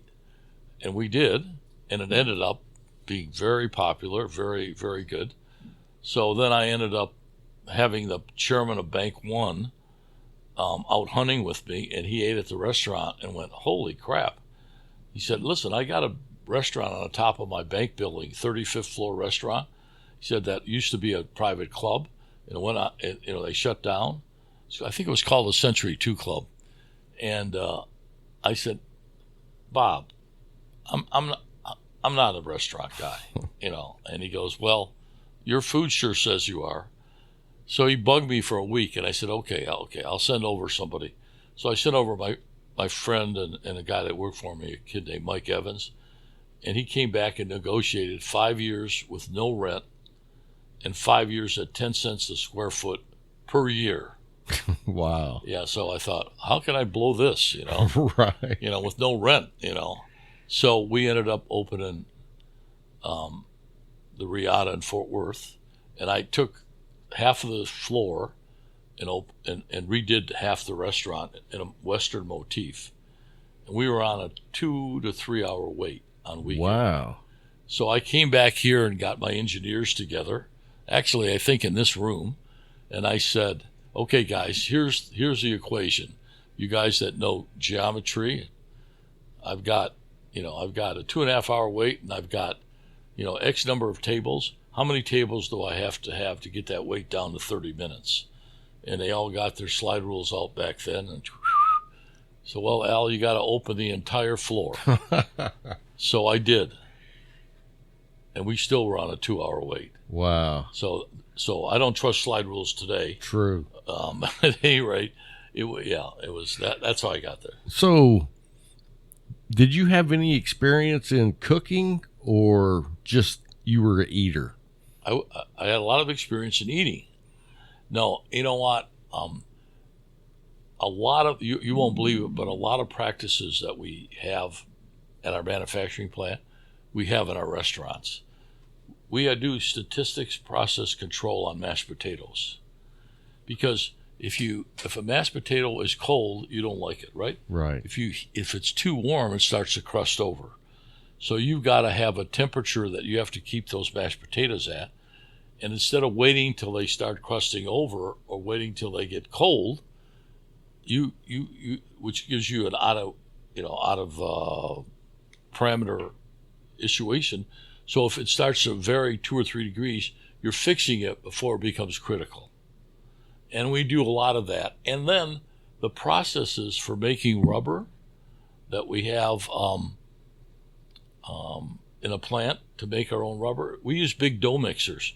Exactly what we use to make bread exactly what we use to make mashed potato.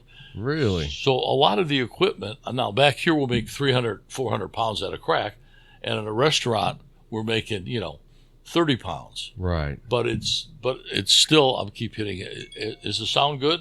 Oh, yeah. Okay. Yeah. Yeah. So the processes are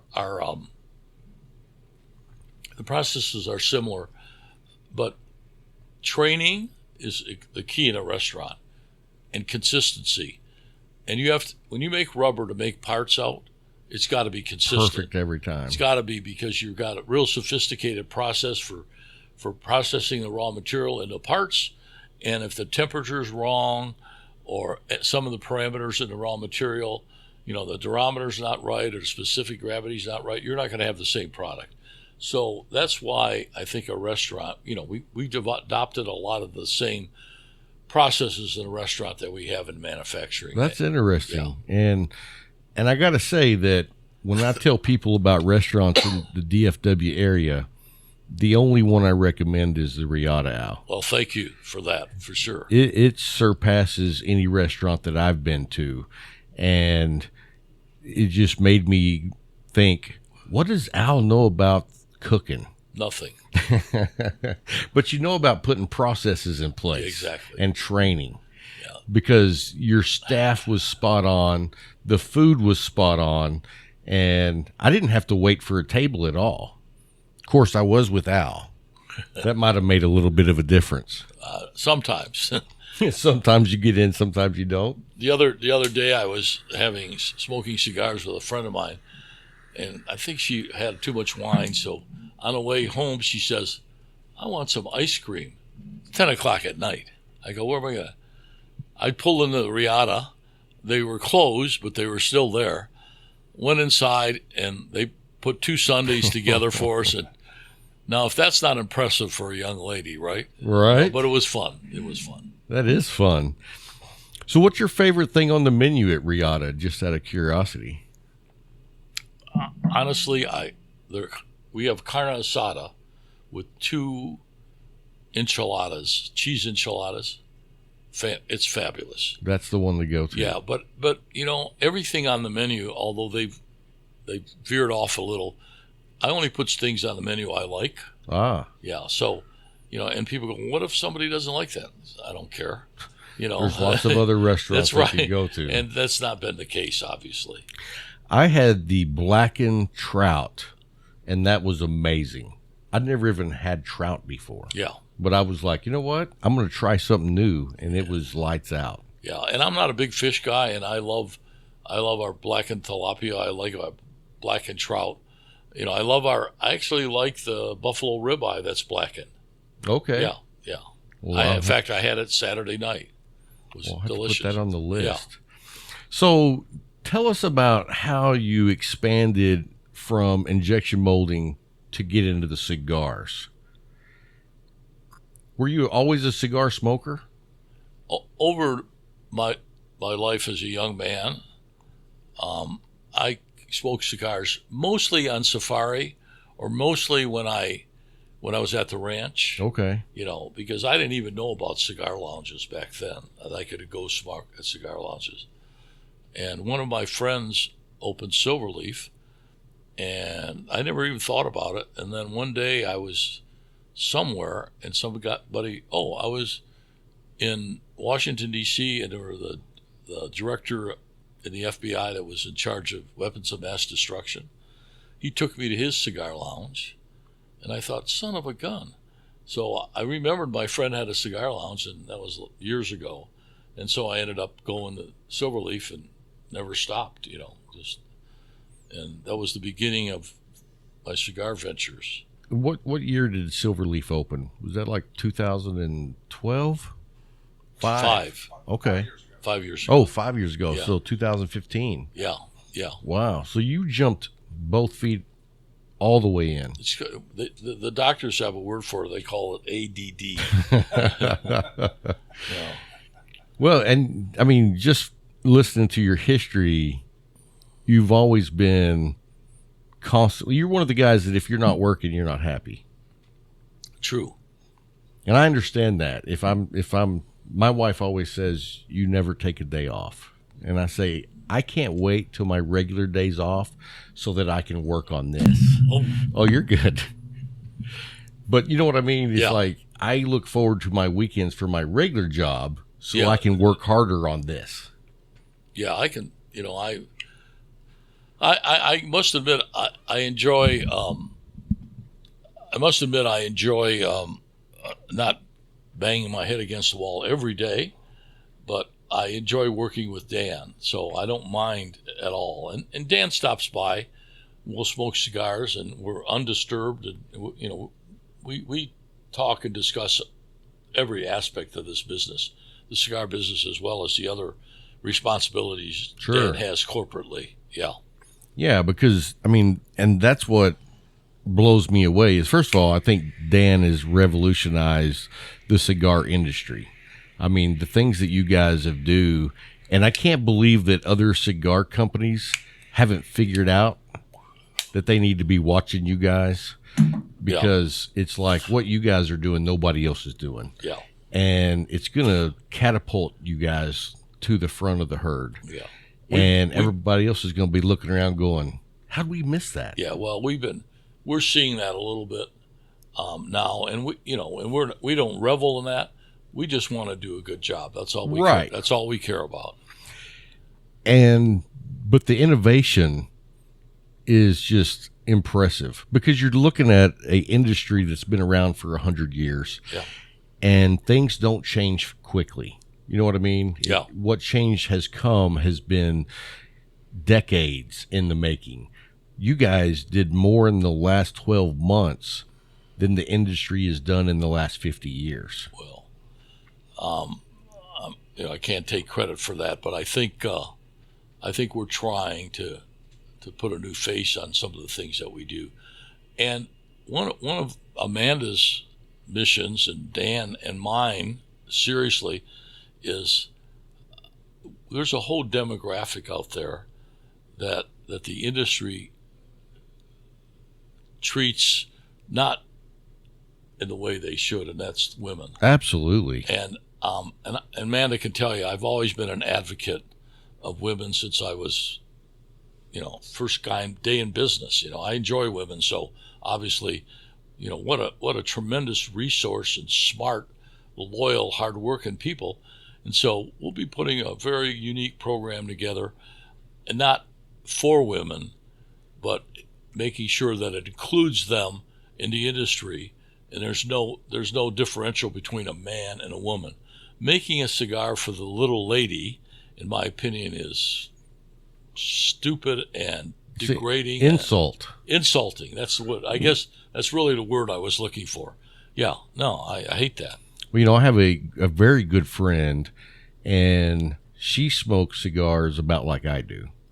And we were in a cigar event one night, and she walks in, and the sales rep for that particular company, I won't mention any names, but he was like, "Oh, honey, I have the perfect cigar for you." And he hands her a little Connecticut, real light and mild. And she was pissed. Oh, yeah. She was offended. She was like, "So you judge me because I'm a woman?" She's like, "I smoke the darkest, boldest cigars you have, and I won't take any of yours. Thank you. Have a good night." Yeah. I mean, she was very offended. Yeah. I can listen. Usually they try to slip them a flavored cigar, women a flavored cigar, Let me tell you this. We came down here a couple of weeks ago, and Luke, my son, smoked his first cigar, which was a Riata from McAuliffe. Then he smoked that night a Connecticut. Well, then we went to another shop on that same road trip, and they gave him a infused flavored cigar because, he's just a brand new cigar smoker. He's only 20. And anyway, he lit that up, and he was just kind of like, I was like, that's different, isn't it? Yeah, I was like, if you like flavored infused cigars, more power to you. That's not my thing. I don't enjoy them, but there's people out there that's what they like. But if you want to really get to know your tobacco, you want to taste the tobacco. And so I was just interested to see what he would think. and he didn't smoke. He didn't smoke very much of it. I can tell you that. Yeah. But he did try it, so he got about half of it down. Yeah. But I was like, because the person that gave him that also gave me one, and I was like, oh no, I'm not smoking. Gave you a this. flavor too? Yeah. And I was like, that's unbelievable. yeah, I was like, you don't know me very well, do you? No, I guess not.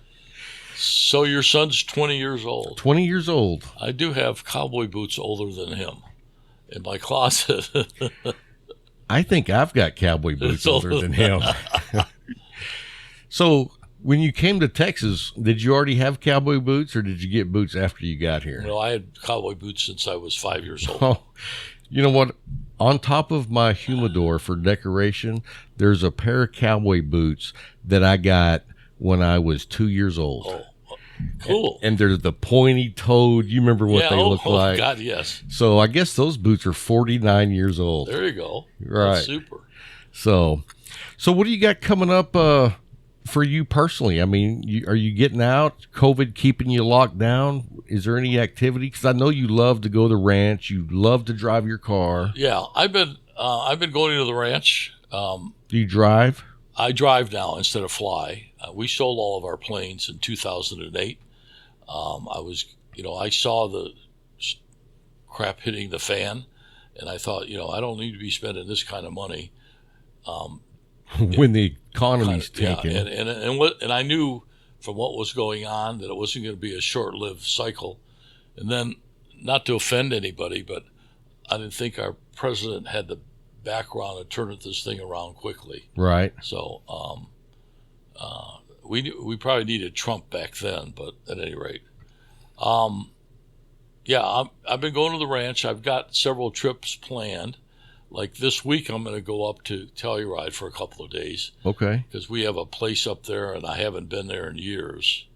And after Janie passed, I hadn't been into the ranch for 8 or 9 months. Oh wow! And it's a pretty big complex, and they were working hard keeping up with everything, but they didn't quite have the vision that I have with respect to what I want it to be. Right. So I've been there making sure overseeing, making sure that we're bringing it back up to the standards. And if you were there, you would go, "Hey, Al, everything's fine," but not for me. No, you have a certain level of your vision, and that's how you want it. Yeah. And I understand that. So when you decided to buy a ranch or a place that you can get away, yeah, it surprised me because I know a lot of guys buy places like up in Colorado or New Mexico where it's a little cooler.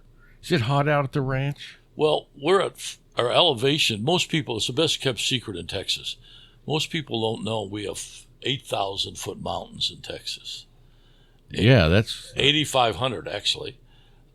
My ranch house is in a center of a massive caldera of a volcano. Oh wow! Yeah, this is a big volcano area.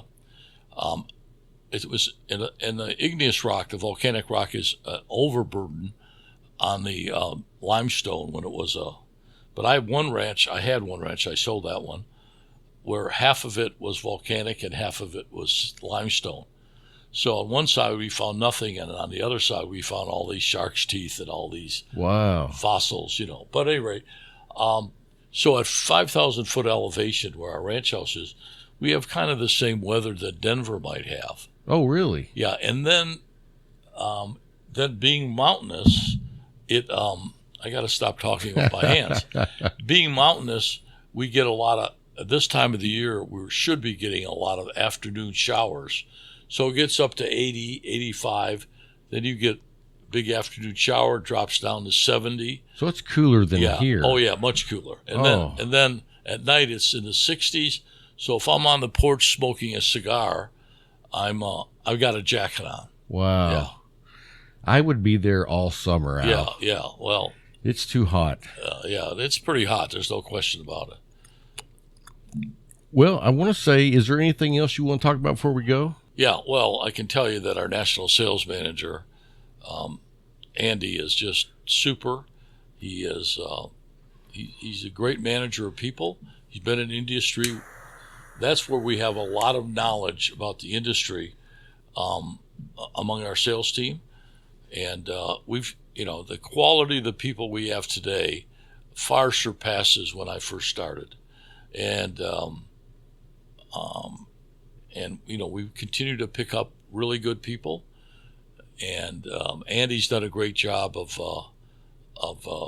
recommending people that he knows and is aware of.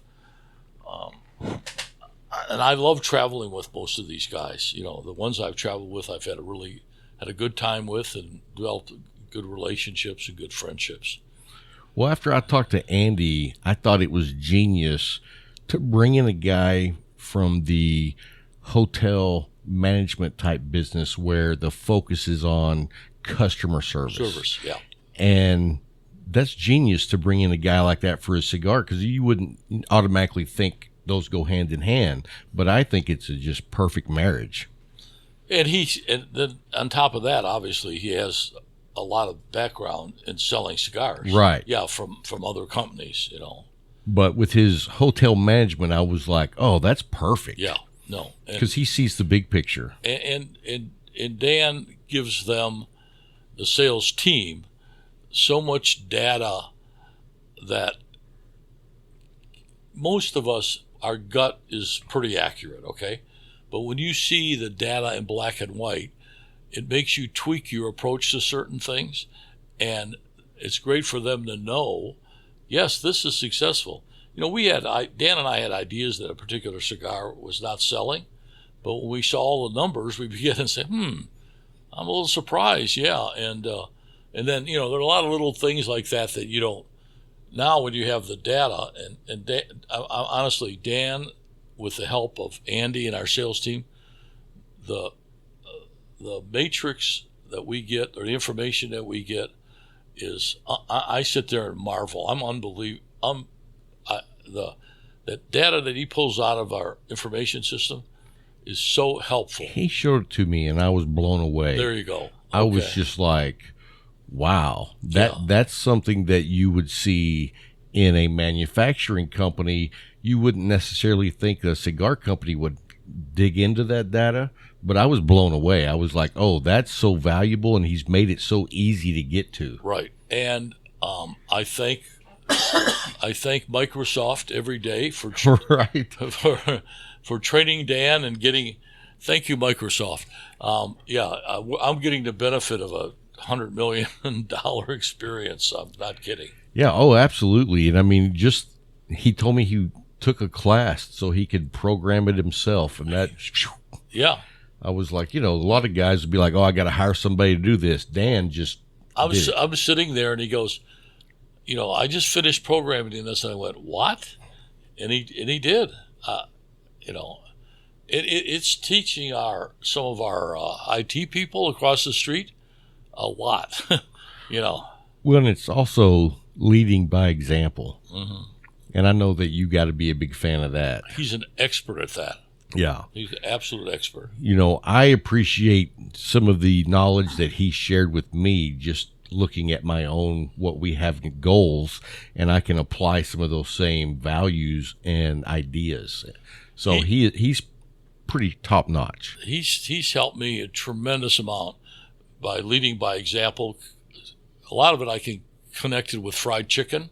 But, he likes fried chicken. I follow him. No, I'm just kidding. He's just a super guy. Yeah, he really is. Well, Al, we want to say thank you so much for having us here at the headquarters and for you coming down, taking the time. This is the 100th episode, and we couldn't be more happier than to have you on the show. We just did an hour, maybe more, and it went by so fast. What a great experience for me. Well, thank you. Yeah. I mean, we wanted to have you just one-on-one for a long time, and so when it was the 100th episode, I was like, man, if we could get Al McAuliffe, that would be lights out. Well, I'll tell you, I enjoyed it. It was fun. I enjoyed meeting Luke, your son, who's behind the scenes here. He keeps pushing buttons and stuff. I'm impressed by that, actually. No, that's what he's good at, is just pushing buttons yeah. and telling me what to do. Yeah, I can understand that, Rob. I can understand that. Thank you very much. Oh, well, thank you, Al, and have a great weekend. Thank you. You Take too. Care. Hey, guys, welcome back. I hope you enjoyed the interview as much as I enjoyed hanging out with Mr. Al McAuliffe. I mean, it was always a pleasure. The cool thing is my son got to go. He did the background audio and video and all that good stuff. But it was cool that he was able to meet Mr. McAuliffe. So we actually have our new producer on the show, Luke Jones. Welcome to the show, Luke. How are you, brother? I'm doing good. Or should I say son? Son. So anyway, Luke is smoking, I want to say his fourth cigar. Either fourth or fifth. Fourth or fifth, but somewhere in there. Somewhere in there. But anyway, he's been saving in the humidor the Island Gem for a few weeks. Yep. And man, I tell you what, when I was looking at it, I was like, man, I love those sticks because I haven't had one in several weeks now. Yeah. You know, so anyway, he's smoking a cigar that looks pretty good to me. What do you think so far? I'm enjoying it so far. I've Good. never had one. I've seen you smoke a few of them, so. Yeah, I've had quite a few of those. And I got to say, during the break, I figured out what my cigar was by asking Bryant. And I mean, it hit me like a ton of bricks. I was like, is this a AJ Fernandez? And he was like, yes. And I thought it was the San Latanos, but it was actually the Diaz Gloria. And I should have known because the Diaz Glorias is more luxury than the San Latano. And I smoke a ton of the San Latano. I love the San Latano. But if you want to kick it up a notch as far as luxury, you go to the Diaz Gloria. Great stick, great stick. So anyway, we wanted to have Luke on the show so you guys could get to know him a little bit. He is like at the very infancy stage of cigar smoking. For sure. And so it's kind of cool, though, to be able to get your perspective because with me and Bryant's, our perspective is completely different. Yeah, for sure. Because we've been on a long journey. You're like at the base of the mountain. Yeah, I'm still trying new sticks. I don't really know what I'm doing yet, so y'all are just kind of helping me out. I was going to say you're like a hobo. Okay. But that's not. That's a little, I don't know about that for sure, you know? No, I wasn't. That's not what I meant. Hobbit. Okay. You're like a hobbit. How am I? Just because I'm going on a journey? Yes. Okay, sure. You're looking for a gold ring Okay. around a special cigar from this point forward. And from now on, you're looking for the Holy Grail. Sure. May you never find it, but may your journey be excellent. Sure. Well, Isn't that what you say, Bryant? 100%. I mean, 100%. It's a great journey. And, you know, I've smoked some really great cigars, but it's never been the cigar that's like, that's the cigar that saved my soul. So, you know, you hope that cigar's out there, but at the same time, you don't want to find it because once you find it. Then there's a cap. Right. Yeah. There's a cap on how good they can be. Right. That makes sense. So, and I've had some really good cigars. So let's talk about, you're going to be coming on board full time in about 2 weeks. Yeah, basically 2 weeks. So once you come on full time with Cigar Talk, and because right now I'm going to tell everybody, I've been struggling with the amount of work it takes to do the pre-show, the regular show, the pre-show video, the regular show video, the auditing, editing for the pre-show, and the editing for the regular show. Sure. So when Luke comes on board full-time, I'm no longer doing that, and he is going to be like clockwork on having the episodes released on time. If it's not released on time, you can blame me, not him. Yes. But for all of those right now, and now you can him. still blame me, but I don't care because I'm doing the best I can. So anyway, did you want to drink a bourbon or are you good? Sure. Okay, here. I'm just passing him my glass. Whatever. So that's the Jefferson's Reserve. Just take a little sip. It's really nice. That is good. This was a gift from Sean O'Connor. So I want to say, you know what? I feel guilty because I'm going to tell you guys something. I haven't been on Instagram as much as I usually am over the last week. And I just kind of took a break. You know what I mean? Sometimes you got to take a break. Sure. Social media is full time. It sucks. It's just punching you in the face, punching you in the balls, and then you get to enjoy great conversations with your cigar buddies. That's the great part. That's the great part. But all the other stuff is not the great stuff. I hate social media, but I know how it works. Well, that's good because you're going to be doing. And let me tell you this, guys. So Luke is going to take over the social media on Instagram. So that will be Luke Jones will be Cigar Talk on Instagram. He will take care of all the messages, and I will be on Discord. Yep. That's where I hang out. That's where I post. And so you'll be posting stuff, I assume, that I take pictures of. Yeah. Because I'll send you my cigar photos. Send me pictures. I'll take a few of my own. Cool. See how that goes. I don't know. We'll see. Just so you know, the show is about cigars. I was aware. Okay. Just a little bit. Cigar Talk. Yeah.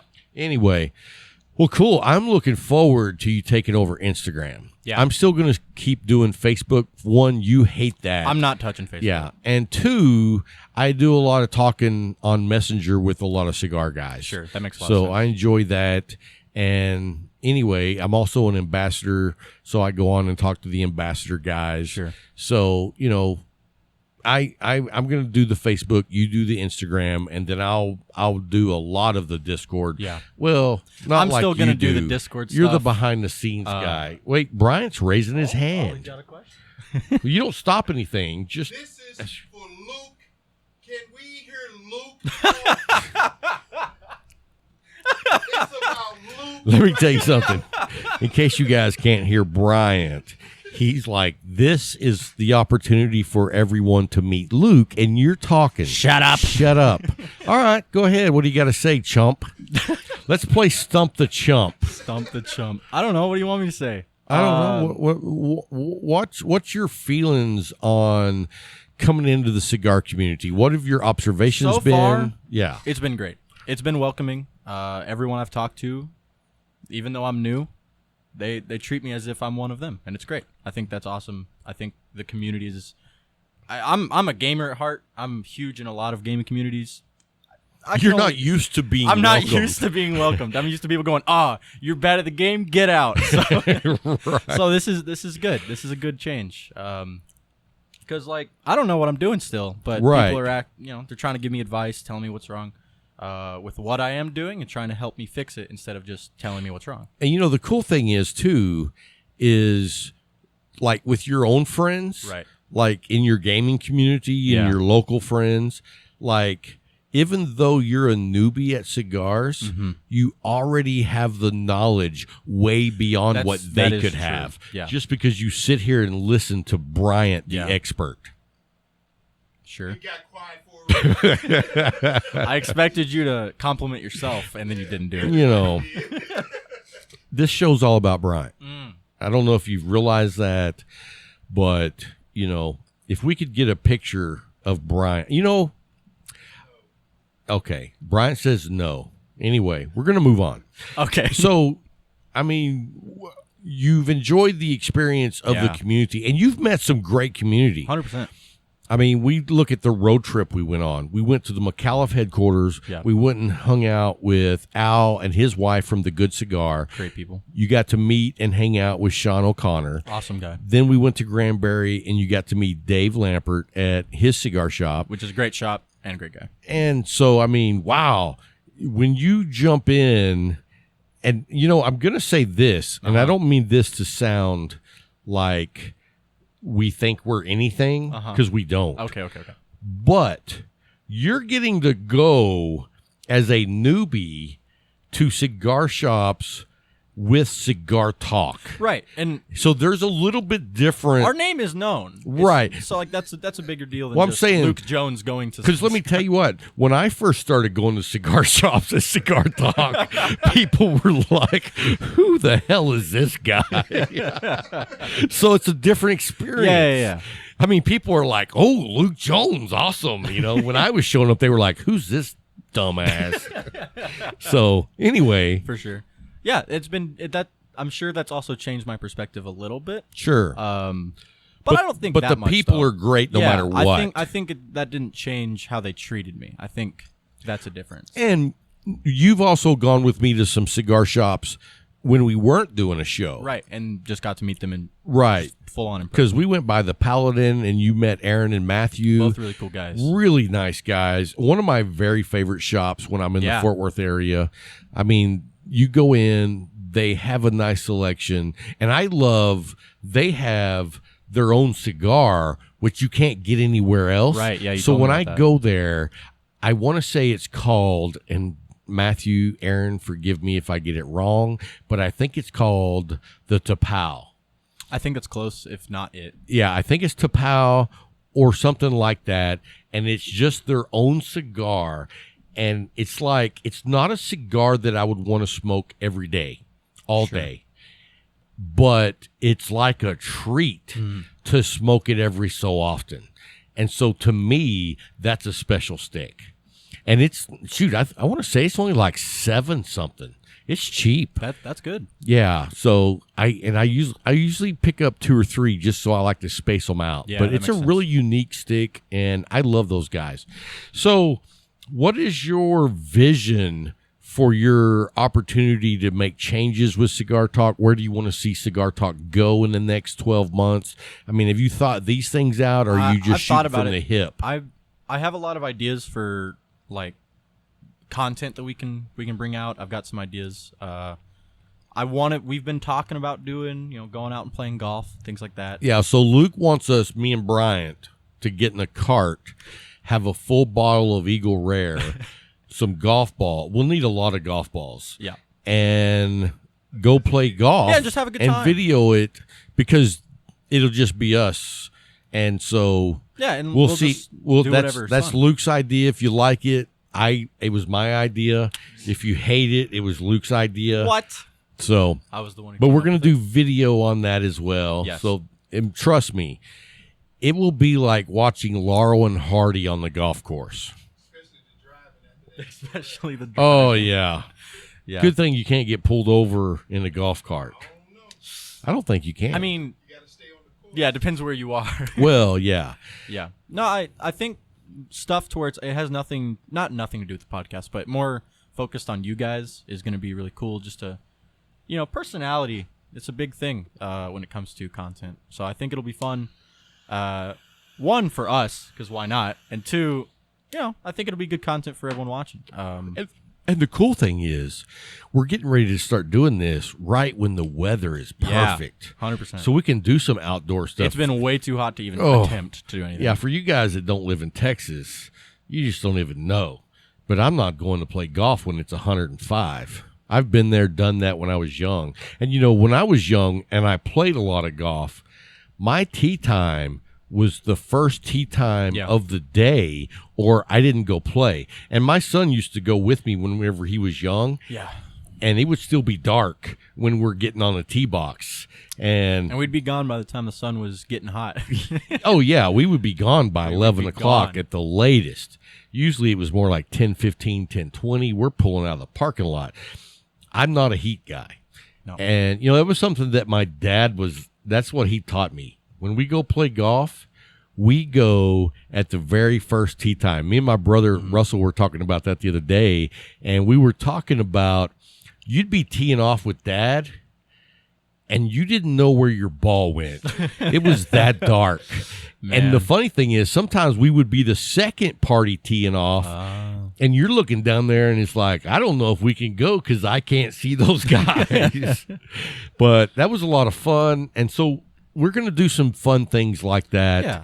And, one of the ideas that I had, Bryant, was we're going to go do a one of those virtual reality things. At prime time, they have a whole area just made for that, and that sounds really fun. Cause it would be more fun if they let you smoke cigars. That is true. I have a VR, but no room for more than one person. And we don't smoke cigars in your place. That's also true. So, the other thing is we should go bowling. That'd be fun. What do you mean, no? Oh, true. You can get one of those you can get granny the rollers. The little pink dragon, you roll it down the tail. Because I bet we could find a little town that has a bowling alley that you could still smoke. Probably. You know what I mean? Like Breckenridge or... Ballinger, some little town like that where that's where the smokers go. Yeah. If they had but I'll tell you what, a friend of mine down at the Leaf was telling, you know what, it was 530 Fred, rest in peace. But 530 Fred told me that the local VFW, you could not smoke. That's how bad Abilene sucks balls. Abilene has so many restrictions on everything. Well, you know, I was talking to someone about that, and they were like, well, I thought Texas was free for business, you know, with no restrictions. And I was like, but when you get into certain towns, there's city ordinances. And, you know, Texas isn't what it used to be on some of those city ordinances. Nope. Especially when it pertains to smoking cigars. Very true.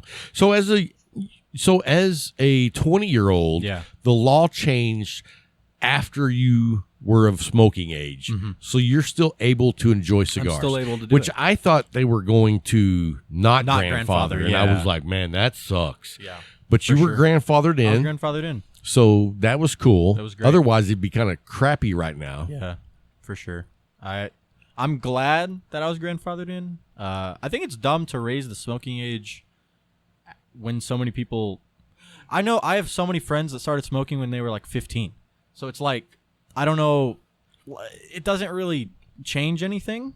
It just means that they can't actually buy them, but people are still going to sell to them. There's ways. Yeah, there's ways. ways. Like if you got a friend that works at the convenience store, you can buy cigarettes. He's just gonna sell it because what is he gonna do? Or your mom, or your dad, sells, your brother, your sister, your grandma. It's not like it does a lot, and I think. Well, here's the thing about, especially on cigarettes, you got to get them while they're young. Yeah. Because you don't see a bunch of 60-year-old men standing around a campfire going, "Dang, I'd like to be having smoke like that inside my lungs. I should start smoking." You know, that's why you got to get people when they're young and they're dumb and they want to fit in, and that's like a way into a group. Yeah. And because I smoked cigarettes when I want to say I started when I was 15, maybe 14. I was in 9th grade and I started smoking clove cigarettes. Because, man, clove cigarettes were cool. I used to keep them in my sock up underneath my pant leg. And anyway, that's how I got into smoking. And you know what? It was the worst thing I ever did. That's what everyone I know who smokes cigarettes says. It's like my friend Matt, who lives in Canada. I was talking to him the other day, and he was like, yeah, I wish I never started. Because he smokes a lot, and he doesn't want to. But when I quit smoking cigarettes, I was 33 or 34, and I was smoking almost 3 packs a day. Dang. Probably 2.5. Yeah. That's a lot. And we could smoke while we worked. Right, yeah. So, because I was working outside. So, I smoked all day. But I tell you what, man, smoking cigarettes, I felt like death warmed over. And if I had to walk from here to there, I was out of breath. Yeah. And cigars doesn't do that. No, not at all. When I went to my last doctor checkup, my doctor said, your lungs sound really good. And I was like, yeah, because I don't smoke. I puff. It makes a big difference for sure. I think, unless you inhale. But well, and there are people that do that. I'm aware. I accidentally did it at the McAuliffe headquarters. And I was like while we were sitting, I was going, yeah, that's not fun. I've done it. I've done it a few times on cigars, and literally it feels like someone hit you in the chest with a pickaxe. It does. It is not fun. Now, I do know guys that inhale, and one of them quit. That's good. Because it was, he didn't quit not inhaling. He just quit cigars because he didn't know how to smoke cigars without inhaling. I guess that's good in a way. That's good that he knew that he had to stop because he couldn't puff. But his doctor said you're going to die if you don't. So, that's good. Yeah. But at the same time... You know who inhales? And I don't even think he knows he inhales. Who? Is Ed. Oh, yeah. Oh, Fast Eddie. Ed inhales. Now, he doesn't inhale to the extent that my other friend does or did. But whenever I see him sitting there exhaling, I'll see some smoke coming out like... After 2 minutes later, and I'm like, that's not good. But you know what? When you're old I'm not gonna rag on you. Yeah, It's like, that makes sense. you know what? If you go tomorrow, you had a good life. That's a great way to look at it. There you go, Ed. So you haven't? No, you have met Larry. Big Yeah, Larry. yeah, a couple yeah. times. He's met Larry. See, you don't ever hang out with us, Well, I just happened to be here when Larry came over. right? And he wasn't. So you've met Larry here. You've met Ed here. Yeah. You've never seen Big Boy here unless he was recording. That's not true. I was here when I was playing the game. Yeah, Okay, I would okay. come in. Y'all were sitting on those chairs playing All right. Madden. Hey, when are you going to You bring your losing? game over to play? Oh, are you? I have one. I have Madden, I think. He has one. I can just. I All don't. you have to do is bring the game over. I think I have the game. No, he's got the new one. Oh, the new one. Yeah. So Gotcha. me and Bryant are been talking, and maybe we could do that. Sure. No, that'd be fun we too. We could do a rematch. We would need to get a capture card. We don't have one. Okay, But cool. it wouldn't be that bad. I don't think nobody wants to see the game. Yeah, why not? But see, that has to be NC-17 because we get the language is Language gets yeah. rough during a football game Hey, it's fine. when Bryant starts losing, whew, man, you don't want to hear the things that comes out of his mouth. I mean, I start praying for him. So, anyway, well, hey, man, we're going to take a quick little break, and me and Bryant are going to swap and let you and Bryant talk for a minute, because now we'll see if Bryant talks too much, because... So you better get ready to talk. Hey, I'm ready to Bryant talk. I'm ready to is talk. just going to sit here, probably looking at his phone. But anyway, we'll be right back. All right. Testing 1 2. Testing 1 2. I was Yeah. wrong. I think you're good. See, that's the problem. Everything over here works well because he touches everything, and You make sure it's just yeah, right. just right for Yeah, him. yeah. And then over there in that corner, everything is like wackadoo. I mean, yeah, this thing spin. That one doesn't spin. No, I'm telling you, It's something with when this. we were going to film at the Leaf, Yeah. he came back. He took those out of the bag and he looked at the mic. And when it started flopping around like a flaccid, he put it over there in front of me. Then he said, "No, it's the colors. It's the colors." No, it wasn't. Those are the same colors Okay. To be fair, I think he knew it was yours, but only because it was floppy. Yeah, because it was floppy, flaccid. He was like, that one's Brian's. Yeah, that's his. Come on with the lies. Come on with the lies, bruh. Oh, that's also true. You have a broken electrical tape. Because fix. he gave me the broken mic, and these were supposed to be brand new out of the, and it was just flopping. It came out the bag, He digging wasn't- Viagra. Oh, that's funny. Are you ready, sir? Yeah. Oh, so we're that's going. even, Oh, we're that's going. even Hey, that's the better. intro. That's Let's even go. better. So, man, first of all, the first question that everybody I'm in the world wants to know: I'm ready. how is it being Rob Jones's child? You know, it was tough. Starting out, I didn't know what to do. Had to find my way. No, I'm just kidding. It was good. You know, it was good. It was good. You know, me and my dad, we've joked. We have similar humor. Oh, We- please don't say that. Not to the same extent. Okay. He goes far. I have. You not have line. you have a threshold. Yeah, I'm like, I'm gonna stop around this area. Yeah. His area, it's out the shed. Yeah, It's gone. it has no barrier. But you know, I can at least appreciate his jokes, Yeah. and I will laugh at them. I just won't always join in. I join in a lot though, usually, Yeah. right? Yeah. He's sitting over there shaking his head. Yeah, that's right. Yeah. But my thing is being able to, as he alluded to earlier, being able to come into the cigar community Yeah. and be blessed with not just meeting, the industry people, Yeah, awesome people. but meeting people from local local bar and Right. brick and mortars, and seeing the true atmosphere of it. Yeah. How was that? It was cool. I mean, because even when I was like 17 or something, I'd go into the Leaf just to hang out with everyone and getting to meet people just through that. And this was way before I started smoking cigars or even started thinking about it. I was just, I was just there. Gotcha. And I got to meet a lot of cool people and growing through that, really interesting. And then once I started smoking cigars, people, they're like, oh, you should try this. Yes. Just sort of giving me that sort of like, oh, you're here now. All right. And I'm like, okay. He's advanced. he's better than Rob. He can learn. You can learn. But you talked earlier also about your gaming, who you are as a gamer. Right. Give us a little bit about that. Sure. When I was, 13, I started playing Dota 2. That was like the start of my I want to get good at gaming. Dota 2 is a very, very complicated, hard game. It's a MOBA. If you've heard of League of Legends, it's very similar to that. Yes.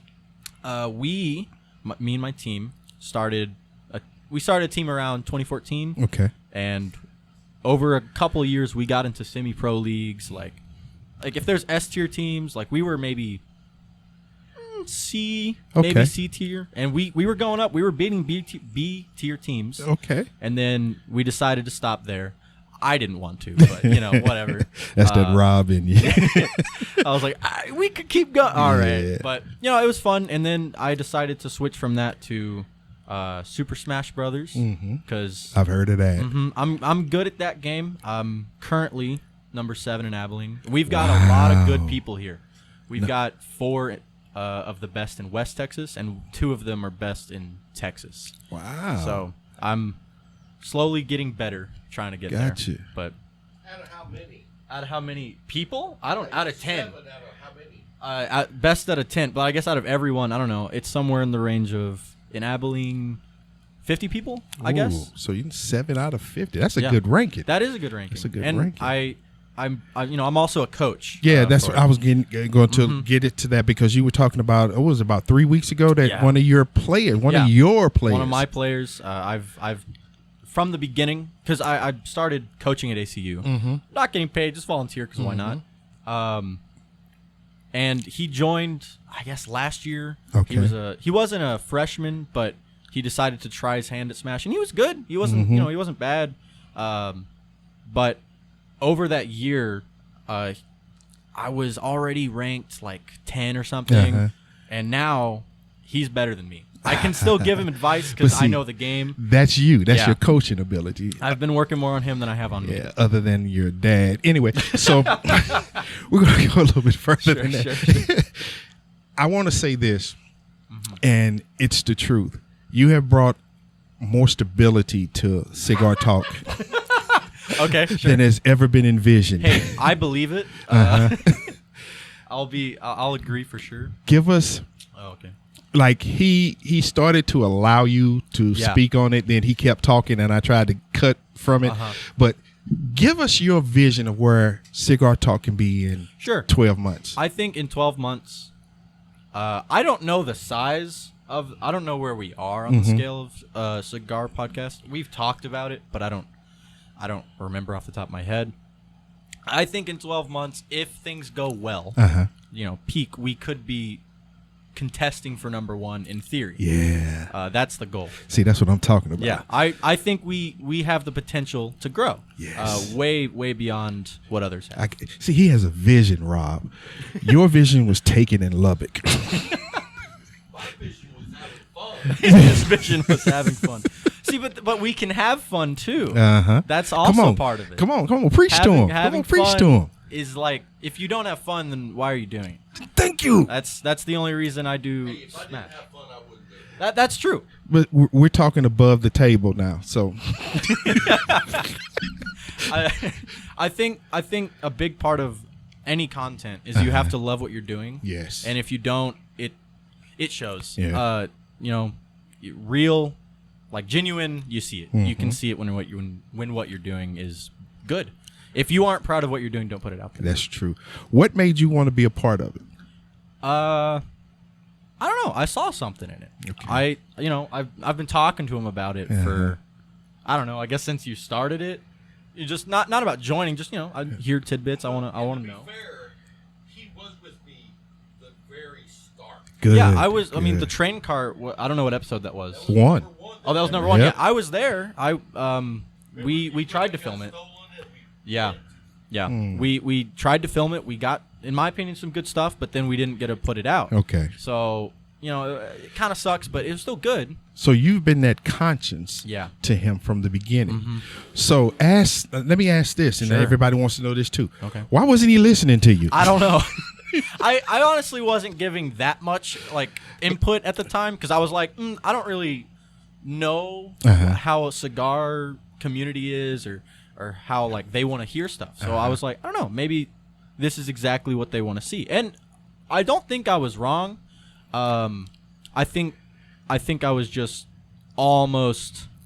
I'm almost right, I guess. Gotcha. I think we're here. They want to be here. Okay. I think we're close. I love this because you can hear the humility in him. He understands that there's still room for growth. Yeah. Stay away from the mirror. Stay away from the mirror. Because as long as you keep looking and seeing him, we're going to go the other direction. We gotta go. We gotta get out of here now. For real. I really wanted to say thank you. And because you gave a different perspective to us. You did.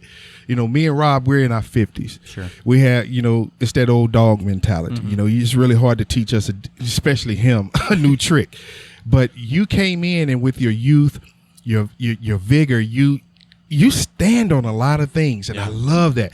Your dad will sit back, I don't, you like, no, we need to do this. And then he'll sit back, all right. And then when we do it, it's a blessing. It comes out good. And then he'll sit back and he'll take all the accolades for, it was me. No, it wasn't. It was Luke. It was Luke. It was him on a lot of it, though, to give him some credit. Yeah, but can't give him too much. You see his head growing already. Look at it.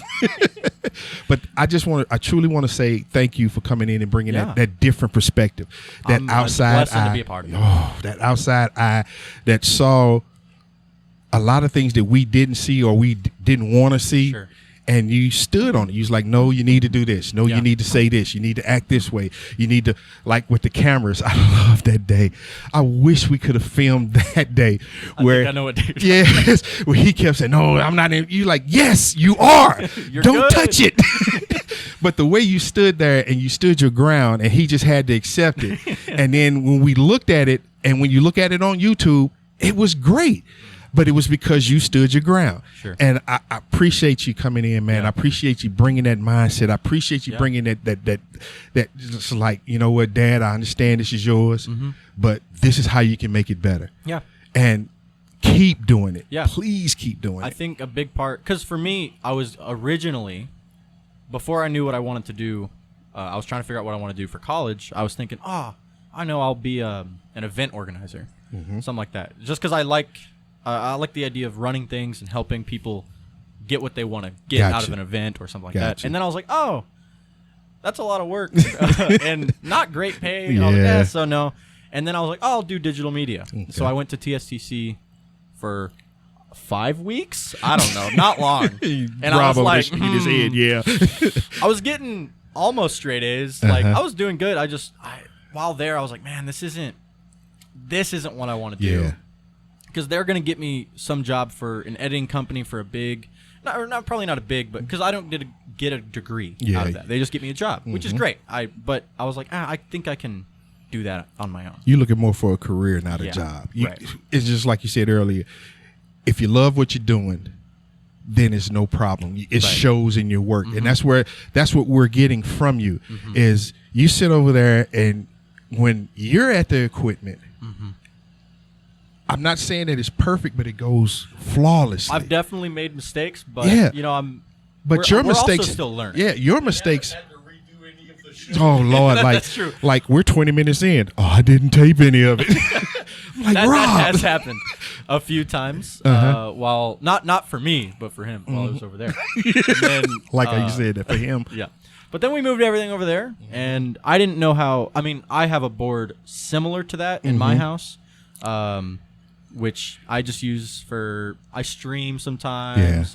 Just as a gamer, But I've never recorded off of it. Okay. I've only ever recorded off the computer. So I was like trying to figure out how that works and levels. But I think I've got it down now, at least for the most part. Oh yeah, still learning, of course. Hey, you've taken us into the 21st century. When I was with Rob, we were still using chisels and hammers.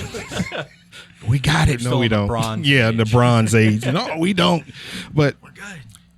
Him buying into bringing you in solely and not being the dad about it is what I applaud him about, because I sit back and I look and I remember when it was just me and him, he'd stand on stuff. And I'm like, man, that ain't gonna work. Yeah. But then you come in and I love it because not a lot, but 4 or 5 of your ideas were some that I pitched to him and he wouldn't ride with it. Yeah. And then you said it and you stood on it and then you showed him how it would work. Yeah. And then we did it. I don't know the night, but there was a night to where I came in here. He was telling me about the show, some future plans, and I was like, "That's really good." And then I think you should also do this. And I started just talking ideas with him. This was before he brought me on, and then I think like he started doing some of those things just to try it out. And then like I want to say it was like 2 weeks later, he was like, "Hey, I think it could be good if you came on. We want to do the." I was like, "Okay, yeah, I'll do it." Yeah, and I love it, man. I truly love it. We sit back and all 3 of us in here joke.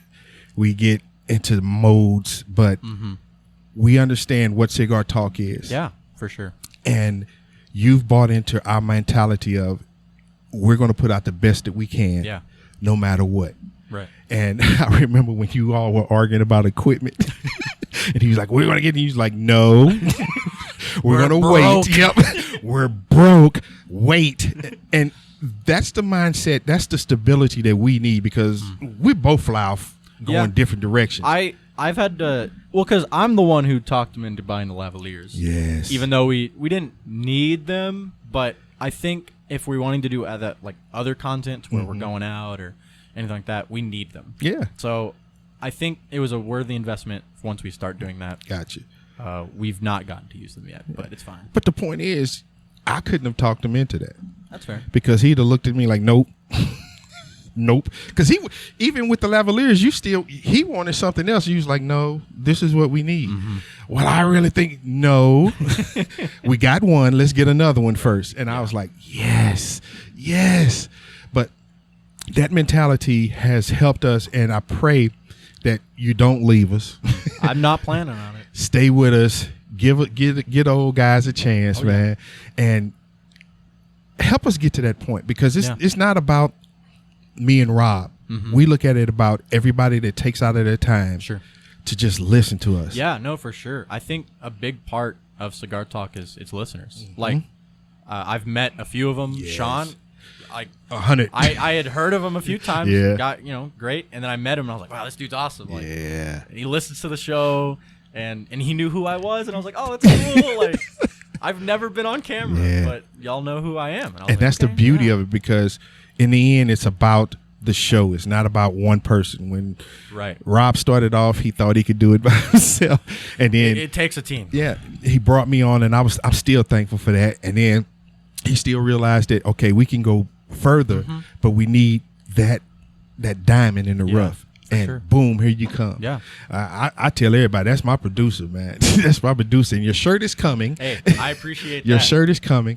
But I'm a big fan of the shirts, so I was excited when you told me that. I was like, hey. Your shirt is coming, because in the end, Cigar Talk is not just Rob Bryant. It's Rob Bryant, Luke, the Patreons, the listeners, the brick and mortars, our sponsors. It's everybody. It's everyone. It's everybody. And you have that mindset. You have that dream, that vision for us. And I'm following you, man. I'm seriously following you. And I truly appreciate you, bro. Hey, I appreciate you. Hey, now, if we can get your father to ride along with that. Just a little bit. Just a little bit. Just a little bit. And stop sitting over there being the boss. Look at him, man. I wish we had the camera so we could show everybody him. We definitely should get one just to go right there. Yeah. Just it'd be funny. So you see him. Look at him sitting over there. In the end.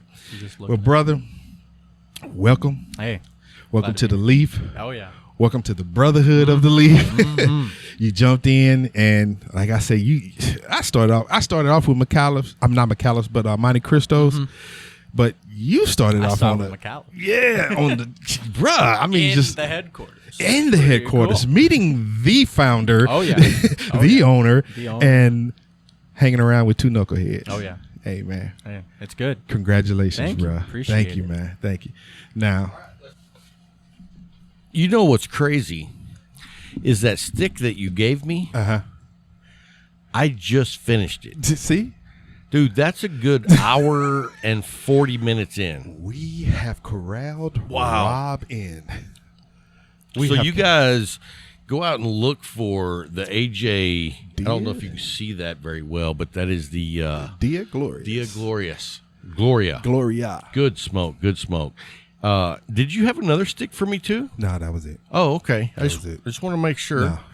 I'm not like you. I buy stuff for you, or I'm giving stuff for you, And I get it. and you get it. Yeah, that's You get nice. it. That's why I was like, when he said he had a stick over it, I was like, Lord, did Rob smoke it? I just want to say, for you guys who made it through that love fest of Luke and Brian on together, holy cow! I don't know You about have you to allow the guys. man to speak. I could barely. They hear stand. us every week. They hear you and some of me, and then when he got on here, it was you again. And I'm like, let the dude talk, man. No, sound like some love fest going on. Just let the brother It's like, talk, dude. man. They wanted to hear Luke. I just want to say thank you to everyone who's still listening. Holy moly, man! You know what? I'm listening. Good. Anyway, Learn how to do that. you know what? We want to say thank you to all you guys that listen every week. It's Yeah. episode 100. We're excited to make it that far. Who knew? You know? Especially from the beginning. Yeah. And- It's been a journey, and we just want to thank, and there's a lot of guys that I talked to that have made it with us the entire journey. Yes. And I want to say thank you to you guys. I know a lot of guys who listen, they go back and listen to all the old shows. But, a lot of guys that I know that stuck with us from the very beginning, and it's like, wow, thank you, because it was rough. It was rough. But we want to say thank you to you guys. Hope you enjoyed episode 100 Hunt it. with Mr. McAuliffe Yes. and bringing on the Luke Jones. Luke. So anyway, guys, we will see you next week. And until next time, we haven't done the See, weekly giveaway. That's why we have a producer. That's why we have a producer. What's that? I don't think so. So we will do that now. So if you haven't registered, go to cigartalkpodcast.com and you just register your email address, your name, and we do a weekly giveaway, which we're looking at doing something a little different coming up real soon, but we'll keep you updated on that. But anyway, our weekly giveaway right now is with Moose Mountain Goods Coffee. They just opened a brick and mortar shop here in Abilene. We're excited to see what happens with these guys. We love their commitment. We're actually finally seeing some progress on a dark roast for the coffee smokers. So we'll be talking about that real soon. And so anyway, let's get to this week's winner. And this week's winner is going to be... You got to be kidding me. What? William White. You got to be kidding me. Dude. How did it land on him? No kidding. Bill, congratulations. Yes. Wow. That Yes. dude wins everywhere. Everywhere he goes. Especially with Ed McCallum. We need to William get White. William we need White. to get in a lottery pool with that With him, guy. yeah, because we'll know we win Dude. then. So anyway, William White is our winner this week. It's with yahoo.com. So Yeah, real old. I know. I'm surprised it's not AOL. Ooh, yeah, the eye. You're right. Still got the disc you put in the computer. So anyway, congratulations, Bill. When you hear that you won, send us an email and send it in the cigar line, in the subject line, put Cigar Talk winner, and in the body put your name, mailing address, and whether you want roasted beans or ground. And we'll get that sent out to you, brother. Hey, that's going to wrap up this week's show. I hope you enjoyed it. It is episode 100. 100. Thank you, guys. We just are honored that you would Yes. hang with us. So anyway, till next week. Keep smoking.